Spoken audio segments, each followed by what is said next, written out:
ਸਤਨਾਮ ਸ੍ਰੀ ਵਾਹਿਗੁਰੂ ਜੀ। ਗਿਆਨ ਧਿਆਨ ਕਿਛ ਕਰਮ ਨ ਜਾਨਾ, ਨਾਹਿਨ ਨਿਰਮਲ ਕਰਨੀ। ਸਾਧ ਸੰਗਤ ਕੈ ਅੰਚਲ ਲਾਵਹੁ, ਬਿਖਮ ਨਦੀ ਜਾਏ ਤਰਣੀ। ਗਿਆਨ ਧਿਆਨ ਕਿਛ ਕਰਮ ਨਾ ਜਾਣਾ, ਸਾਰ ਨਾ ਜਾਣਾ ਤੇਰੀ। ਸਭ ਤੇ ਵੱਡਾ ਸਤਿਗੁਰ ਨਾਨਕ, ਜਿਨ ਕਲ ਰਾਖੀ ਮੇਰੀ। ਸਤਨਾਮ ਸ੍ਰੀ ਵਾਹਿਗੁਰੂ ਜੀ। ਅਮੁੱਲ ਗੁਣ ਅਮੁੱਲ ਵਾਪਾਰ, ਅਮੁੱਲ ਵਾਪਾਰੀਏ ਅਮੁੱਲ ਭੰਡਾਰ। ਅਮੁੱਲ ਆਵਹਿ ਅਮੁੱਲ ਲੈ ਜਾਹੇ, ਅਮੁੱਲ ਭਾਏ ਅਮੁੱਲਾ ਸਮਾਹੇ। ਅਮੁੱਲ ਧਰਮ ਅਮੁੱਲ ਦੀਵਾਨ, ਅਮੁੱਲ ਤੁਲ ਅਮੁੱਲ ਪ੍ਰਵਾਨ। ਅਮੁੱਲ ਬਖਸ਼ੀਸ ਅਮੁੱਲ ਨੀਸਾਨ, ਅਮੁੱਲ ਕਰਮ ਅਮੁੱਲ ਫੁਰਮਾਨ। ਅਮੁੱਲੋ ਅਮੁੱਲ ਆਖਿਆ ਨਾ ਜਾਏ, ਆਖ ਆਖ ਰਹੇ ਲਿਵ ਲਾਏ। ਆਖ ਹੈ ਵੇਦ ਪਾਠ ਪੁਰਾਣ, ਆਖ ਹੈ ਪੜ੍ਹੇ ਕਰਹਿ ਵਖਿਆਣ। ਆਖ ਹੈ ਬਰਮੇ ਆਖ ਹੈ ਇੰਦ, ਆਖ ਹੈ ਗੋਪੀ ਤੈ ਗੋਵਿੰਦ। ਆਖ ਹੈ ਈਸ਼ਵਰ ਆਖ ਹੈ ਸਿੱਧ, ਆਖ ਹੈ ਕੇਤੇ ਕੀਤੇ ਬੁੱਧ। ਆਖ ਹੈ ਦਾਨਵ ਆਖ ਹੈ ਦੇਵ, ਆਖ ਹੈ ਸੁਰ ਨਰ ਮੁਨ ਜਨ ਸੇਵ। ਕੇਤੇ ਆਖ ਹੈ ਆਖਣ ਪਾਹੇ, ਕੇਤੇ ਕਹਿ ਕਹਿ ਉਠ ਉਠ ਜਾਹੇ। ਏਤੇ ਕੀਤੇ ਹੋਰ ਕਰੇ, ਤਾ ਆਖ ਨਾ ਸਕਹਿ ਕੇਈ ਕੇ। ਜੇਵੜ ਭਾਵੈ ਤੇਵੜ ਹੋਏ, ਨਾਨਕ ਜਾਣੈ ਸਾਚਾ ਸੋਏ। ਜੇ ਕੋ ਆਖੈ ਬੋਲ ਵਿਗਾੜ, ਤਾ ਲਿਖੀਐ ਸਿਰ ਗਵਾਰਾ ਗਵਾਰ। ਜੇ ਕੋ ਆਖੈ ਬੋਲ ਵਿਗਾੜ, ਤਾ ਲਿਖੀਐ ਸਿਰ ਗਵਾਰਾ ਗਵਾਰ। ਵਾਹਿਗੁਰੂ ਜੀ ਕਾ ਖਾਲਸਾ, ਵਾਹਿਗੁਰੂ ਜੀ ਕੀ ਫਤਿਹ। ਗਰੀਬ ਨਵਾਜ ਪਤਿਤ ਪਾਵਨ ਭਗਤ ਵਛਲ, ਕਿਰਪਾ ਦੇ ਖਜ਼ਾਨੇ ਸਤਿਗੁਰੂ ਸਾਹਿਬ ਸ਼੍ਰੀ ਗੁਰੂ ਨਾਨਕ ਦੇਵ ਜੀ ਮਹਾਰਾਜ, ਦਸਾਂ ਪਾਤਸ਼ਾਹੀਆਂ ਦੇ ਹਿਰਦਾ ਸਰੂਪ ਧੰਨ ਗੁਰੂ ਗ੍ਰੰਥ ਸਾਹਿਬ ਮਹਾਰਾਜ ਜੀ ਦੀ ਸਾਜੀ ਨਵਾਜੀ ਪਰਮ ਸਨਮਾਨਯੋਗ ਸਾਧ ਸੰਗਤ ਜੀਓ। ਸਤਿਗੁਰੂ ਜੀ ਦੀ ਅਕਾਲੀ ਬਾਣੀ ਦੀ, ਤੁਰਕੀ ਬਾਣੀ ਦੀ ਲੜੀਵਾਰ ਵਿਚਾਰ ਨੂੰ ਅੱਗੇ ਤੋਰਦਿਆਂ ਹੋਇਆਂ ਆਪ ਜੀ ਨੇ ਜਪਜੀ ਸਾਹਿਬ ਜੀ ਦੀ 26ਵੀਂ ਪੌੜੀ ਦਾ ਪਾਠ ਸਰਵਣ ਕੀਤਾ ਹੈ। ਸਤਿਗੁਰੂ ਮਹਾਰਾਜ ਸੱਚੇ ਪਾਤਸ਼ਾਹ ਜੋ ਬਚਨ ਫਰਮਾ ਰਹੇ ਹਨ, ਗੁਰੂ ਕਿਰਪਾ ਸਦਕਾ ਇਹਨਾਂ ਬਚਨਾਂ ਨੂੰ ਵਿਚਾਰੀਏ। ਸਤਿਗੁਰੂ ਜੀ ਕੀ ਸਿੱਖਿਆ ਦੇ ਰਹੇ ਹਨ। ਅਮੁੱਲ ਗੁਣ ਅਮੁੱਲ ਵਪਾਰ। ਅਮੁੱਲਕ ਅਮੁੱਲ ਚੀਜ਼ਾਂ ਦੋ ਤਿੰਨ ਤਰ੍ਹਾਂ ਦੀਆਂ ਹੁੰਦੀਆਂ ਨੇ। ਇੱਕ ਤਾਂ ਉਹ ਜਿਹੜੀਆਂ ਬਿਨਾਂ ਮੁੱਲ ਤੋਂ ਕੁਛ ਵੀ ਮੁੱਲ ਨਾ ਦੇਣਾ ਪਏ ਉਂਝ ਹੀ ਮਿਲ ਜਾਣ, ਜਿਵੇਂ ਮਾਲਵੇ ਬਠਿੰਡੇ ਆਦਿਕ 'ਚ ਜਿਹੜੇ ਤੁੰਮੇ ਹਨ, ਆਮ ਹੀ ਖੇਤਾਂ 'ਚ ਆਪਣੇ ਆਪ ਹੀ ਬੂਟੇ ਉੱਗ ਪੈਂਦੇ ਨੇ ਬੀਜ ਡਿੱਗਣ ਕਰਕੇ। ਜਿਵੇਂ ਚਿੱਬੜ ਹਨ ਆਦਿਕ, ਉਹ ਮੁੱਲ ਨਹੀਂ ਦੇਣਾ ਪੈਂਦਾ, ਵਿਅਰਥ ਵਿੱਚ ਹੀ ਉਂਝ ਹੀ ਉਹ ਚੀਜ਼ਾਂ ਹਨ। ਭਾਵ ਜਿਸ ਚੀਜ਼ ਦਾ ਮੁੱਲ ਪੈਂਦਾ ਨਾ ਹੋਵੇ ਅਤੇ ਉਂਝ ਹੀ ਵਾਧੂ ਹੋਵੇ ਵਿਅਰਥ, ਉਹਨੂੰ ਵੀ ਕਿਹਾ ਜਾਂਦਾ ਵੀ ਇਹ ਮੁੱਲ ਤੋਂ ਬਿਨਾਂ, ਇਹਦਾ ਕੋਈ ਮੁੱਲ ਨਹੀਂ ਹੈ, ਲੈ ਲਓ, ਫਰੀ ਹੈ। ਦੂਸਰੀ ਅਮੋਲਕ ਵਸਤੂ ਹੁੰਦੀ ਹੈ ਵੀ ਜਿਹਦਾ ਬਹੁਤ ਜ਼ਿਆਦਾ ਮੁੱਲ ਹੋਵੇ, ਜਿਵੇਂ ਕੋਹ ਨੂਰ ਹੀਰੇ ਦਾ ਮੁੱਲ। ਕਹਿੰਦੇ ਮਹਾਰਾਜਾ ਰਣਜੀਤ ਸਿੰਘ ਨੂੰ ਪੁੱਛਿਆ ਸੀ ਵੀ ਇਹਦੀ ਕੀਮਤ ਕਿੰਨੀ ਕੁ? ਕਹਿਣ ਲੱਗੇ ਇਹਦੀ ਕੀਮਤ 76 ਹੈ। ਭਾਵ ਜਿਹਦੇ ਕੋਲ ਰਾਜ ਹੈ, ਤਾਕਤ ਹੈ, ਉਹ ਇਸ ਨੂੰ ਪ੍ਰਾਪਤ ਕਰ ਲਏਗਾ, ਜ਼ਬਰਦਸਤੀ ਦੂਜੇ ਕੋਲੋਂ ਖੋਹ ਕੇ ਲੈ ਜਾਏਗਾ। ਇਤਿਆਦਿਕ ਬਹੁਤ ਹੀ ਕੀਮਤੀ ਚੀਜ਼, ਬੇਸ਼ਕੀਮਤੀ ਚੀਜ਼, ਬਹੁਤ ਜ਼ਿਆਦਾ ਮੁੱਲ ਜਿਸ ਦਾ ਹੋਵੇ ਉਹਨੂੰ ਵੀ ਮੁੱਲ ਕਿਹਾ ਜਾਂਦਾ। ਅਤੇ ਇੱਕ ਉਹ ਵਸਤੂ ਜਿਹੜੀ ਕਿਸੇ ਮੁੱਲ ਵੱਟੇ ਮਿਲੇ ਹੀ ਨਾ, ਆਪਣਾ ਆਪ ਅਰਪਣ ਕਰਕੇ ਵੀ ਅਗਲੇ ਦੀ ਮਰਜ਼ੀ ਨਾਲ ਹੀ ਜੇ ਮਿਲੇ ਤਾਂ ਮਿਲੇ, ਨਹੀਂ ਤਾਂ ਲੱਖ ਯਤਨ ਕਰਨ ਦੇ ਬਾਵਜੂਦ ਵੀ ਜੋ ਵਸਤੂ ਸਾਨੂੰ ਨਾ ਪ੍ਰਾਪਤ ਹੋ ਸਕੇ, ਯਤਨਾਂ ਨਾਲ ਨਹੀਂ, ਜੋ ਮਿਲੇ ਹੀ ਬਖਸ਼ਿਸ਼ ਨਾਲ, ਉਸ ਨੂੰ ਕਹਿੰਦੇ ਨੇ ਅਮੋਲਕ। ਇੱਥੇ ਉਸ ਵਸਤੂ ਦੀ ਗੱਲ ਸਤਿਗੁਰੂ ਕਹਿ ਰਹੇ ਨੇ। ਇਹ ਅਮੁੱਲ ਸ਼ਬਦ ਉਹਨਾਂ ਦਾਤਾਂ ਲਈ ਵਰਤ ਰਹੇ ਨੇ ਜੋ ਵਾਹਿਗੁਰੂ ਪਰਮਾਤਮਾ ਦੀਆਂ ਬਖਸ਼ਿਸ਼ਾਂ ਨਾਲ ਹੀ ਸਾਨੂੰ ਮਿਲਦੀਆਂ ਹਨ, ਕਿਸੇ ਵੀ ਵਿਅਕਤੀ ਨੂੰ। ਸੋ ਹਜ਼ੂਰ ਇੱਥੇ ਵਪਾਰ ਦਾ ਜ਼ਿਕਰ ਕਰ ਰਹੇ ਨੇ। ਵਪਾਰ ਵਿੱਚ ਕੁਛ ਦੇਣਾ ਹੁੰਦਾ ਅਤੇ ਕੁਛ ਲੈਣਾ ਹੁੰਦਾ। ਜਿਹੜਾ ਇਹ ਵਪਾਰ ਹੈ, ਇਹਦੇ ਵਿੱਚ ਸੇਵਕ ਭਗਤ ਸਿੱਖ ਕਿਆ ਦੇ ਦੇਵੇਗਾ, ਕਿਉਂਕਿ ਆਪਣਾ ਕੁਛ ਹੈ ਹੀ ਨਹੀਂ। ਜੀਓ ਪਾਏ ਪਿੰਡ ਜਿਨ ਸਾਜਿਆ ਦਿੱਤਾ ਪਹਿਨਣ ਖਾਣ। ਵਾਹਿਗੁਰੂ ਨੂੰ, ਸਤਿਗੁਰੂ ਨੂੰ ਅਸੀਂ ਕੀ ਅਰਪਣ ਕਰ ਸਕਦੇ ਹਾਂ? ਜਿਨ ਤਨ ਮਨ ਦੀਆ ਸੁਰਤ ਸਮੋਈ। ਜੀਓ ਪਾਏ ਤਨ ਸਾਜਿਆ ਰੱਖਿਆ ਬਣਤ ਬਣਾਏ। ਸਾਡਾ ਆਪਣਾ ਕੁਛ ਹੈ ਹੀ ਨਹੀਂ। ਜੇ ਹੋਵੇ ਕੁਛ ਤਾਂ ਅਸੀਂ ਦੇਈਏ, ਅਤੇ ਉਹ ਦੇ ਕੇ ਵਾਹਿਗੁਰੂ ਪਾਸੋਂ ਕੁਝ ਖਰੀਦੀਏ, ਇਹ ਵਪਾਰ ਕਰੀਏ। ਹੈ ਸਭ ਕੁਛ ਪਰਮਾਤਮਾ ਦਾ ਹੈ, ਪਰ ਰੱਬ ਦੇ ਸੰਤ ਭਗਤੋਂ ਨੇ ਜਿਨ੍ਹਾਂ ਨੇ ਸਮਝ ਲਿਆ ਹੈ, ਅੰਦਰ ਆਪਣੇ ਇਹ ਭਾਵਨਾ ਬਣਾ ਲਈ ਹੈ, ਸਮਝ ਲਿਆ ਅਤੇ ਹੰਕਾਰ ਤੋਂ ਰਹਿਤ ਹੋ ਗਏ। ਅਸੀਂ ਸੰਸਾਰੀ ਲੋਕ ਜੋ ਕੁਛ ਸਾਨੂੰ ਪ੍ਰਾਪਤ ਹੈ, ਉਹਨਾਂ ਦਾਤਾਂ ਦੇ ਹੰਕਾਰ ਵਿੱਚ ਜਿਉਂਦੇ। ਅਸੀਂ ਇਹ ਸਮਝਦੇ ਨਹੀਂ ਕਿ ਇਹ ਵਾਹਿਗੁਰੂ ਦੀ ਦਾਤ ਹੈ। ਨਹੀਂ, ਇੰਝ ਨਹੀਂ ਸਮਝਦੇ। ਜੇ ਧਨ ਪ੍ਰਾਪਤ ਹੋਇਆ ਤਾਂ ਅਸੀਂ ਸਮਝਦੇ ਹਾਂ ਕਿ ਅਸੀਂ ਕਮਾਈ ਕਰਕੇ, ਯਤਨ ਮਿਹਨਤ ਕਰਕੇ ਬਣਾਇਆ, ਪਰ ਅਸੀਂ ਮੁੱਢ ਤੋਂ ਨਹੀਂ ਸਮਝਦੇ ਕਿ ਸਾਡੀ ਜਿਹੜੀ ਇਹ ਦੇਹੀ ਹੈ, ਇੱਥੋਂ ਹੀ ਸਾਡੀ ਰਮਤਾ ਹੁੰਦੀ ਹੈ ਨਾ ਦਾਤਾਂ ਦੀ। ਜੋ ਕੁਝ ਸਾਡੇ ਕੋਲ ਜਮ੍ਹਾਂ ਪੂੰਜੀ ਹੈ, ਇੱਥੋਂ ਆਰੰਭੋ ਹੈ। ਸਰੀਰ ਦੇਹ ਅਸੀਂ ਆਪ ਨਹੀਂ ਬਣਾਈ, ਇਹ ਪਰਮਾਤਮਾ ਨੇ ਬਣਾਈ ਹੈ। ਅਤੇ ਫਿਰ ਜਿੱਥੇ ਉਹਨੇ ਜਨਮ ਦਿੱਤਾ ਉੱਥੇ ਅਸੀਂ ਆਏ। ਕਈਆਂ ਨੂੰ ਗਰੀਬਾਂ ਦੇ ਘਰਾਂ ਜਨਮ ਦਿੱਤਾ ਅਤੇ ਉੱਥੇ ਹੀ ਉਹ ਭੁੱਖ ਨਾਲ ਘੁਲਦਿਆਂ ਜੀਵਨ ਗੁਜ਼ਾਰਦੇ ਨੇ। ਕਿਸੇ ਨੂੰ ਅਮੀਰਾਂ ਦੇ ਘਰ ਜਨਮ ਦੇ ਦਿੱਤਾ, ਕਿਸੇ ਨੂੰ ਬਾਦਸ਼ਾਹਾਂ ਦੇ ਘਰ ਜਨਮ ਦੇ ਦਿੱਤਾ। ਵਸ ਤਾਂ ਆਪਣੇ ਹੈ ਨਹੀਂ ਸੀ। ਇਸ ਤਰ੍ਹਾਂ ਇਹ ਸਭ ਕੁਛ ਮਿਲਿਆ। ਜਿਸ ਕਾ ਤਨ ਮਨ, ਜਿਸ ਨੇ ਤਨ ਤੇ ਮਨ ਬਖਸ਼ਿਆ, ਧਨ ਸਭ ਤਿਸ ਕਾ। ਧਨ ਵੀ ਉਸੇ ਦਾ ਹੀ ਹੈ। ਫਿਰ ਸਾਡਾ ਕਿਵੇਂ ਹੈ? ਕੁਛ ਨਹੀਂ ਹੈ। ਅਸਲੀਅਤ ਵਿੱਚ ਤਾਂ ਕੁਛ ਨਹੀਂ, ਪਰ ਸੰਸਾਰੀਆਂ ਨੇ ਅੰਦਰ ਇਹ ਗੱਲ ਧਾਰਨ ਕੀਤੀ। ਜ਼ਬਾਨ ਤੋਂ ਜੋ ਮਰਜ਼ੀ ਕਹੀਏ, ਇਹ ਬਹੁਤ ਲੋਕ ਹਨ ਮੇਰੇ ਵਰਗੇ ਜ਼ਬਾਨ ਤੋਂ ਇਹ ਕਹਿੰਦੇ ਸੁਣੇਗੇ ਵੀ ਸਭ ਕੁਛ ਪਰਮਾਤਮਾ ਦਾ ਹੀ ਹੈ, ਪਰ ਅੰਦਰ ਇਹ ਗੱਲ ਵਸੀ ਹੋਈ ਨਹੀਂ। ਜਿਹੜੇ ਇਹ ਵਪਾਰੀ ਹਨ ਜਿਨ੍ਹਾਂ ਦਾ ਜ਼ਿਕਰ ਸਤਿਗੁਰੂ ਕਰ ਰਹੇ ਨੇ, ਉਹਨਾਂ ਦੇ ਅੰਦਰ ਇਹ ਗੱਲ ਬੈਠ ਗਈ। ਉਹਨਾਂ ਨੂੰ ਇਹ ਗਿਆਨ ਅੰਦਰ ਪ੍ਰਗਟ ਹੋ ਗਿਆ। ਬੜਾ ਕੁਛ ਐਸਾ ਸੰਸਾਰ ਵਿੱਚ ਜਿਹਦੇ ਬਾਰੇ ਸਾਨੂੰ ਪਤਾ ਹੈ, ਪਰ ਅਸੀਂ ਉਹ ਗਿਆਨ ਅੰਦਰ ਨਹੀਂ ਵਸਾਇਆ।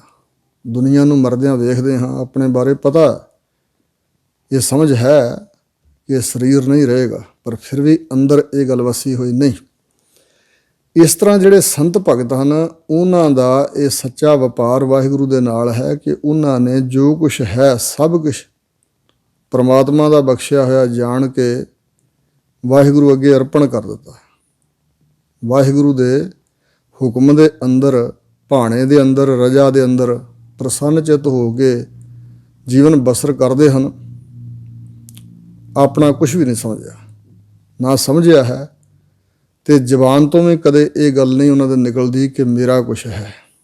ਜਬ ਲਗ ਮੇਰੀ ਮੇਰੀ ਕਰੈ ਤਬ ਲਗ ਕਾਜ ਏਕ ਨਹੀਂ ਸਰੈ। ਜਬ ਮੇਰੀ ਮੇਰੀ ਮਿਟ ਜਾਏ ਤਬ ਪ੍ਰਭ ਕਾਜ ਸਵਾਰਹਿ ਆਏ।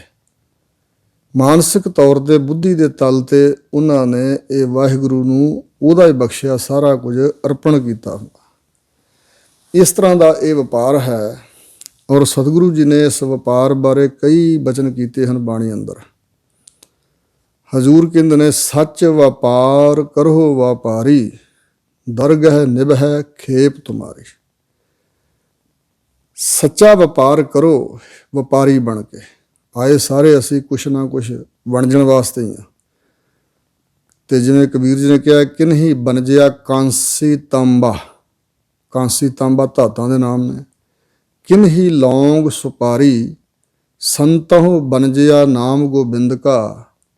ਐਸੀ ਖੇਪ ਹਮਾਰੀ, ਹਰ ਕੇ ਨਾਮ ਕੇ ਵਿਆਪਾਰੀ।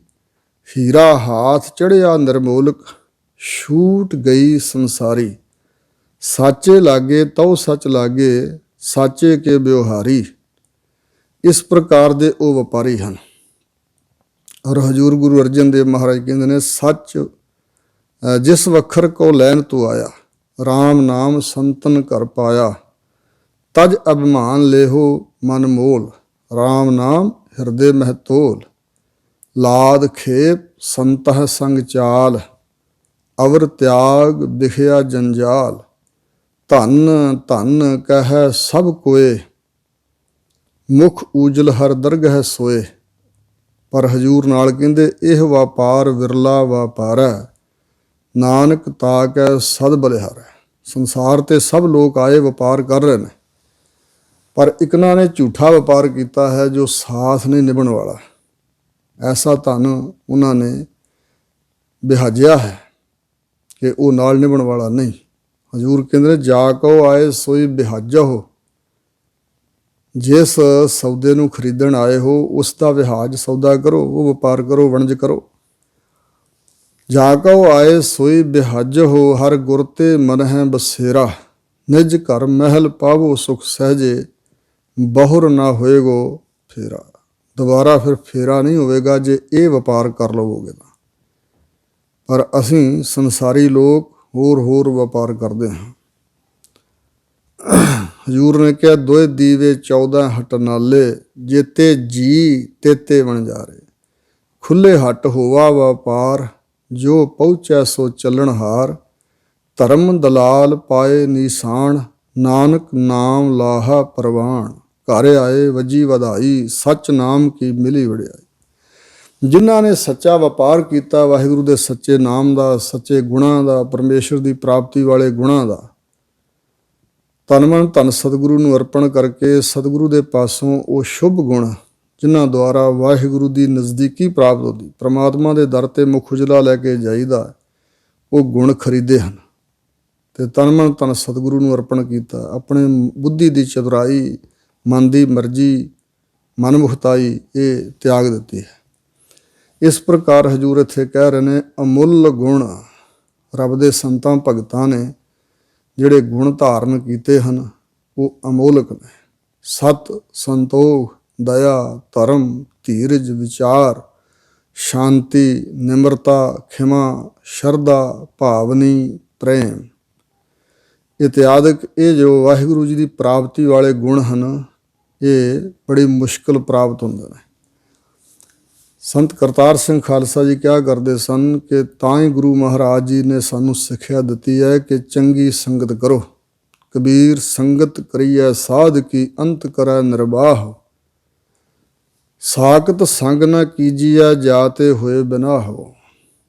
ਸਾਗਤਾਂ ਦੀ ਸੰਗਤ ਨਹੀਂ ਕਰੀਦੀ, ਕਿਉਂਕਿ ਕਿਸੇ ਵੀ ਮਨੁੱਖ ਵਿੱਚ 2-4 ਗੁਣ ਹੁੰਦੇ ਨੇ। ਅਗਰ ਜੇ ਮਨਮੁਖਾਂ ਦੀ, ਸਾਗਤਾਂ ਦੀ, ਨਾਸਤਿਕ ਲੋਕਾਂ ਦੀ ਸੰਗਤ ਕਰਨ ਲੱਗ ਪਿਆ ਤੇ ਉਹ ਵੀ ਗੁਣ ਜਾਂਦੇ ਰਹਿਣਗੇ। ਆਪਣੇ ਤੋਂ ਉੱਚੀਆਂ ਨਾਲ, ਗੁਰਮੁਖ ਜਨਾਂ ਨਾਲ, ਰੱਬ ਦੇ ਨਜ਼ਦੀਕ ਜਿਹੜੇ ਲੋਕ ਹਨ, ਭਗਤ ਲੋਕ ਨੇ, ਉਹਨਾਂ ਨਾਲ ਮਿਲ ਕੇ ਜੀਵਨ ਗੁਜ਼ਾਰਨ ਦਾ ਯਤਨ ਕਰਨਾ ਚਾਹੀਦਾ ਤਾਂ ਕਿ ਸਾਡੇ ਵਿੱਚ ਹੋਰ ਗੁਣ ਆਉਣ। ਕਬੀਰ ਰਸ ਕੋ ਗਾਂਡੋ ਚੂਸੀਐ, ਗੁਣ ਕੋ ਮਰੀਐ ਰੋਏ। ਕਬੀਰ ਜੀ ਕਹਿੰਦੇ ਨੇ ਕਿ ਜਿਵੇਂ ਰਸ ਪ੍ਰਾਪਤੀ ਵਾਸਤੇ ਗੰਢਾਂ ਵਾਲਾ ਗੰਨਾ, ਗਾਂਡੋ ਗੰਨੇ ਨੂੰ ਕਹਿੰਦੇ ਨੇ, ਉਹ ਵੀ ਚੂਪ ਲਈਦਾ, ਕਰੜਾ ਹੁੰਦਾ, ਛਿੱਲ ਉਹਦੀ ਬੜੀ ਕਰੜੀ ਹੁੰਦੀ ਹੈ, ਫਿਰ ਵੀ ਰਸ ਦੀ ਪ੍ਰਾਪਤੀ ਲਈ ਉਹ ਚੂਪ ਲਈਦਾ। ਅਤੇ ਇਸੇ ਤਰ੍ਹਾਂ ਗੁਣਾਂ ਦੀ ਪ੍ਰਾਪਤੀ ਵਾਸਤੇ ਝੂਰ ਕੇ ਮਰਨਾ ਚਾਹੀਦਾ, ਯਾਨੀ ਸੋਚਣਾ ਚਾਹੀਦਾ, ਬੇਨਤੀਆਂ ਕਰਨੀਆਂ ਚਾਹੀਦੀਆਂ ਹਨ ਕਿ ਜਿਹੜੇ ਗੁਣ ਹਨ ਉਹ ਗੁਣਾਂ ਵਾਲੇ ਗੁਰਮੁਖ ਪਿਆਰੇ ਸਾਨੂੰ ਮਿਲ ਜਾਣ, ਕਿਤੋਂ ਗੁਣ ਸਾਨੂੰ ਲੱਭੇ, ਅਸੀਂ ਗੁਣ ਧਾਰਨ ਕਰੀਏ, ਸਾਡੀ ਜਿਹੜੀ ਅੰਦਰਲੀ ਅਵਸਥਾ ਹੈ ਉਹ ਉੱਚੀ ਹੋ ਜਾਏ, ਜਿਸ ਤਰ੍ਹਾਂ ਅਸੀਂ ਵਾਹਿਗੁਰੂ ਦੇ ਦਰ 'ਤੇ ਪ੍ਰਵਾਨ ਚੜ੍ਹ ਜਾਈਏ। ਇਸ ਪ੍ਰਕਾਰ ਇਹ ਗੁਣ ਅਮੋਲਕ ਪਾਏ ਨਾ ਜਾਹੇ, ਅਮੋਲਕ ਗੁਣ ਹਨ, ਇਹ ਬਖਸ਼ਿਸ਼ ਨਾਲ ਪ੍ਰਾਪਤ ਹੁੰਦੇ ਹਨ। ਰੱਬ ਦੀ ਮਿਹਰ ਹੋਵੇ ਤਾਂ ਚੰਗੀ ਸੰਗਤ ਮਿਲਦੀ ਹੈ, ਸਾਧੂ ਜਨਾਂ ਦੀ, ਗੁਰਮੁਖ ਜਨਾਂ ਦੀ ਚੰਗੀ ਸੰਗਤ ਸਾਨੂੰ ਮਿਲਦੀ ਹੈ ਵੱਡਿਆਂ ਭਾਗਾਂ ਕਰਕੇ, ਅਤੇ ਤਾਂ ਕਰਕੇ ਇਹ ਗੁਣ ਪ੍ਰਾਪਤ ਹੁੰਦੇ ਨੇ। ਇਸ ਕਰਕੇ ਅਮੋਲਕ ਗੁਣ ਹਨ, ਅਮੁੱਲ ਵਪਾਰ, ਅਤੇ ਇਹਨਾਂ ਗੁਣਾਂ ਦਾ ਵਪਾਰ ਕਰਨਾ, ਇਹ ਗੁਣ ਖਰੀਦਣੇ, ਇਹ ਵੀ ਕਰਮ ਵੀ ਜਿਹੜਾ ਨਾ, ਇਹ ਗੁਣਾਂ ਨੂੰ ਧਾਰਨ ਕਰਨ ਦਾ, ਕਿਸੇ ਰੱਬ ਦੇ ਪਿਆਰੇ ਦੀ ਸੰਗਤ ਦੁਆਰਾ ਮਿਲ ਕੇ ਅਤੇ ਔਗੁਣਾਂ ਦਾ ਤਿਆਗ ਕਰਨਾ, क्योंकि नाम रहियो साधु रहियो गुर गोबिंद।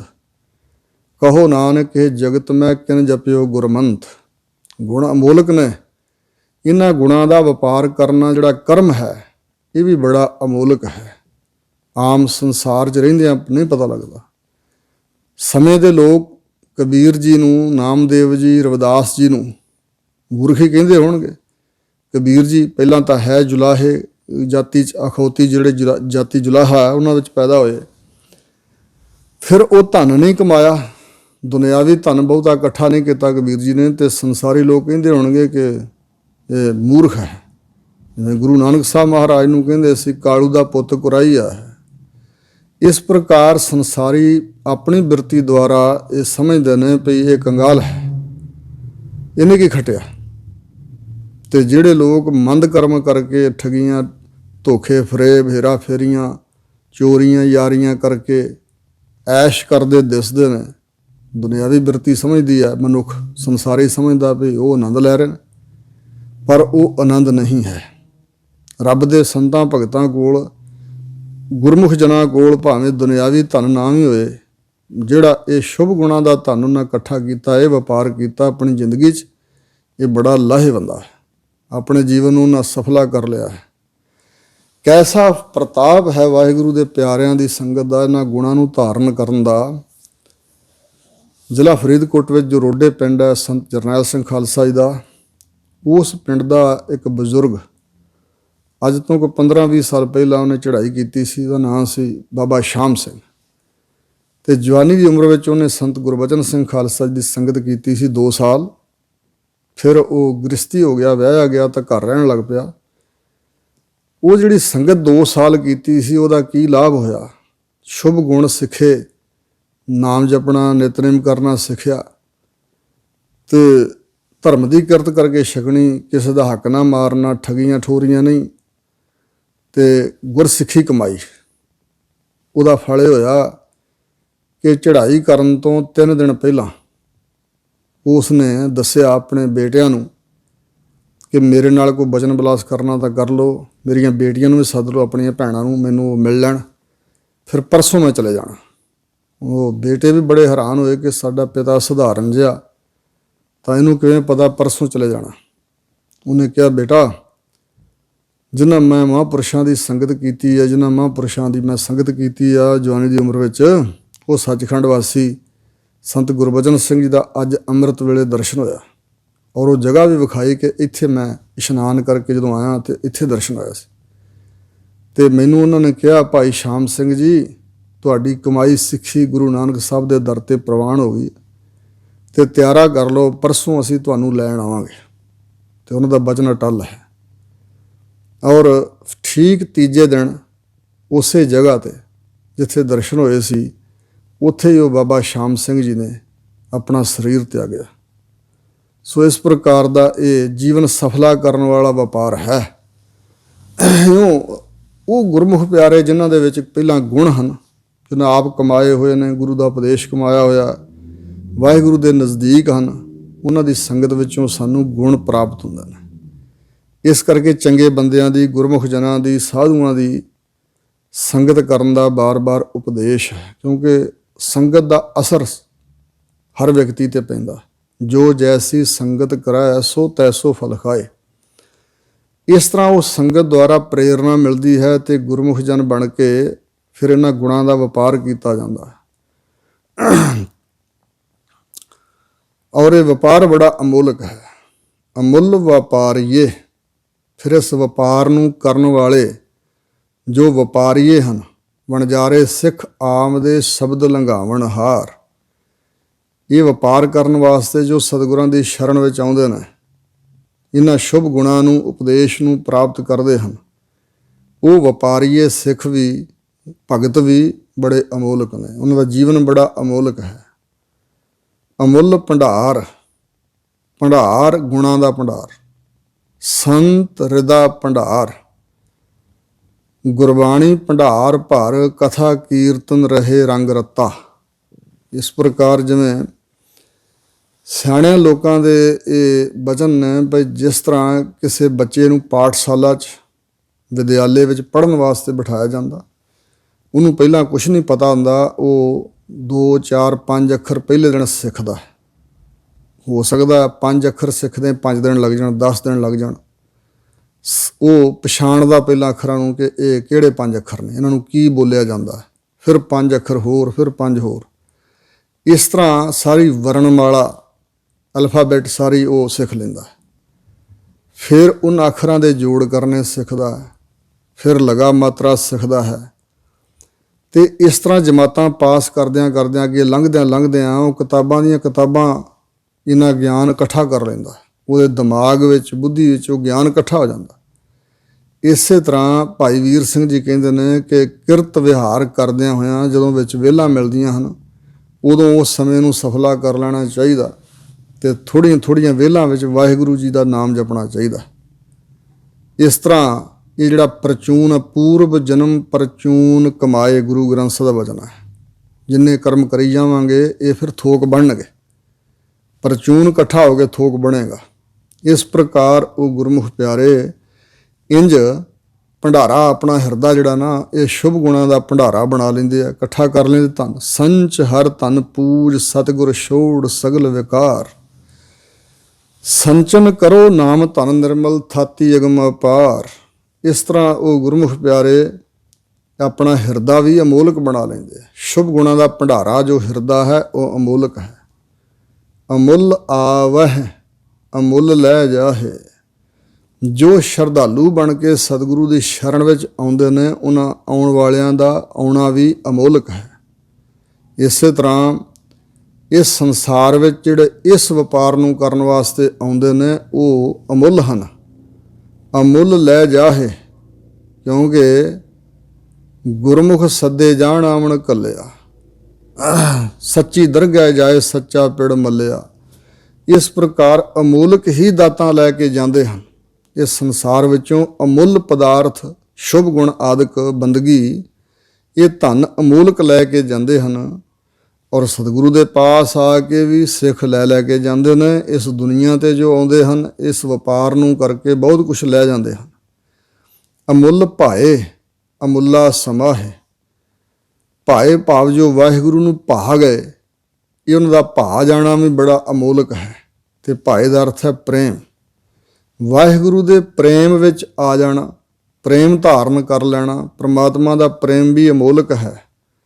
ਅਮੁੱਲਾ ਸਮਾਹੇ, ਸਮਾਹੇ ਹਾਹੇ ਨਾਲ ਆ, ਇਸ ਕਰਕੇ ਸਮਾਹੇ ਦਾ ਅਰਥ ਸਮਾੜਾ ਵੀ ਹੈ। ਸਮਾੜਾ ਆਨੰਦ, ਜੋ ਉਹਨਾਂ ਨੂੰ ਆਨੰਦ ਪ੍ਰਾਪਤ ਹੋਇਆ ਹੈ, ਇਹ ਵੀ ਅਮੋਲਕ ਹੈ।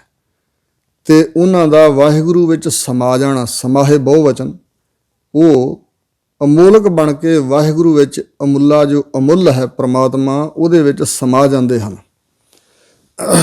ਆਨੰਦ ਦੇ ਬਾਰੇ 'ਚ ਫਿਰ ਕਿਸੇ ਵੇਲੇ ਸਮਾਂ ਹੋਇਆ ਤਾਂ ਬੇਨਤੀ ਕਰਾਂਗਾ।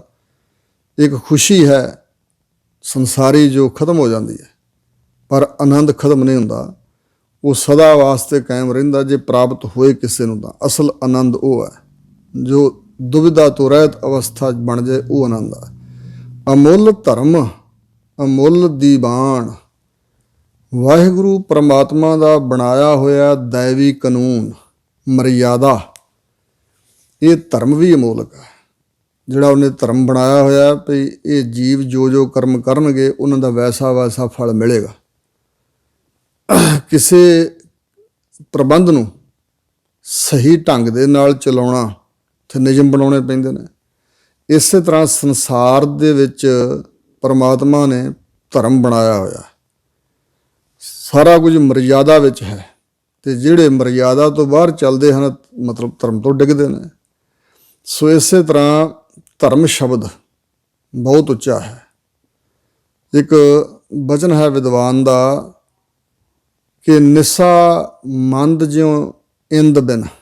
ਜਿਵੇਂ ਰਾਤ ਚੰਦਰਮਾ ਤੋਂ ਬਗੈਰ ਬੜੀ ਭੈੜੀ ਲੱਗਦੀ, ਕਾਲੀ ਬੋਲੀ। ਮੰਦ ਕੰਜ ਬਿਨ ਤਾਲ, ਤੇ ਕਮਲ ਨਾ ਖਿੜੇ ਹੋਣ ਤੇ ਤਾਲ ਤਲਾਬ ਵੀ ਨਹੀਂ ਚੰਗਾ ਲੱਗਦਾ। ਜੀਵ ਮੰਦ ਤਿਉਂ ਧਰਮ ਬਿਨ, ਤਾਂ ਤੇ ਧਰਮ ਨਾ ਟਾਲ। ਇਸ ਤਰ੍ਹਾਂ ਜੀਵ ਨੂੰ ਵੀ ਮਰਿਆਦਾ ਵਿੱਚ ਰਹਿਣਾ ਚਾਹੀਦਾ। ਇਸ ਨੂੰ ਪਰਮਾਤਮਾ ਨੇ ਇਹ ਇਨਸਾਨੀ ਜਾਮਾ ਬਖਸ਼ਿਆ ਹੈ। ਅਵਰ ਜੂਨ ਤੇਰੀ ਪਨਿਹਾਰੀ, ਇਸ ਧਰਤੀ ਮੈਂ ਤੇਰੀ ਸਿਕਦਾਰੀ। ਤੇ ਇਸ ਨੂੰ ਆਪਣਾ ਫਰਜ਼, ਇਸ ਜੀਵ ਦੇ ਜਿੰਮੇ ਜੋ ਫਰਜ਼ ਹੈ, ਕਰਤੱਵ ਹੈ, ਧਰਮ ਹੈ, ਉਹ ਸਿਖਾਉਣ ਵਾਸਤੇ ਪ੍ਰਬੰਧ ਬੜਾ ਕੀਤਾ। ਗਿਆਨ ਬੜਾ ਸੰਸਾਰ ਦੇ ਅੰਦਰ ਹੈ। ਇਹ ਮਨੁੱਖਾ ਦੇਹ ਦੇ ਅੰਦਰ ਹੀ ਗਿਆਨ ਹੋ ਸਕਦਾ ਹੈ ਕਿ ਮੈਂ ਕਿਸ ਕਰਮ ਲਈ ਆਇਆ, ਕੀ ਕਰਨਾ ਚਾਹੀਦਾ, ਕੀ ਨਹੀਂ ਕਰਨਾ ਚਾਹੀਦਾ। ਇਸ ਤਰ੍ਹਾਂ ਜਿਹੜਾ ਧਰਮ ਹੈ ਉਹ ਬੜਾ ਅਮੋਲਕ ਹੈ, ਪਰ ਧਰਮ ਨੂੰ ਛੱਡ ਕੇ ਅਸੀਂ ਜੀਵ ਅਧਰਮ ਦੇ ਪਿੱਛੇ ਦੌੜਦੇ ਹਾਂ। ਅਧਰਮ ਧਾਰਨ ਕਰਨਾ ਸੌਖਾ, ਧਰਮ ਨੂੰ ਧਾਰਨ ਕਰਨਾ ਔਖਾ। ਔਰ ਅਮੋਲਕ ਹੈ ਧਰਮ ਦੇ ਅੰਦਰ ਰਹਿਣਾ।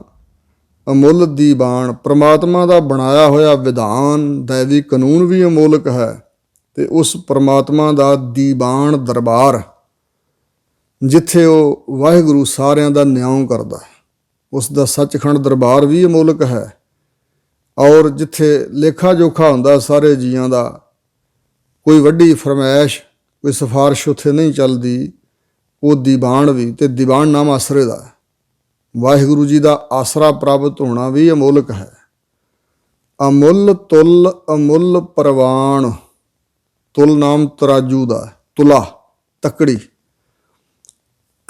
ਭਗਤਾਂ ਦੀ ਬੁੱਧੀ ਰੂਪ ਤੱਕੜੀ ਵੀ ਬੜੀ ਅਮੋਲਕ ਹੈ। ਤੇ ਅਮੋਲਕ ਹੈ ਉਹਨਾਂ ਦਾ ਵਾਹਿਗੁਰੂ ਦੇ ਦਰ ਤੇ ਪ੍ਰਵਾਨ ਚੜ੍ਹਨਾ। ਇਸੇ ਪ੍ਰਕਾਰ ਪ੍ਰਵਾਨ ਵਿਚਾਰ ਰੂਪੀ ਵਟਾ।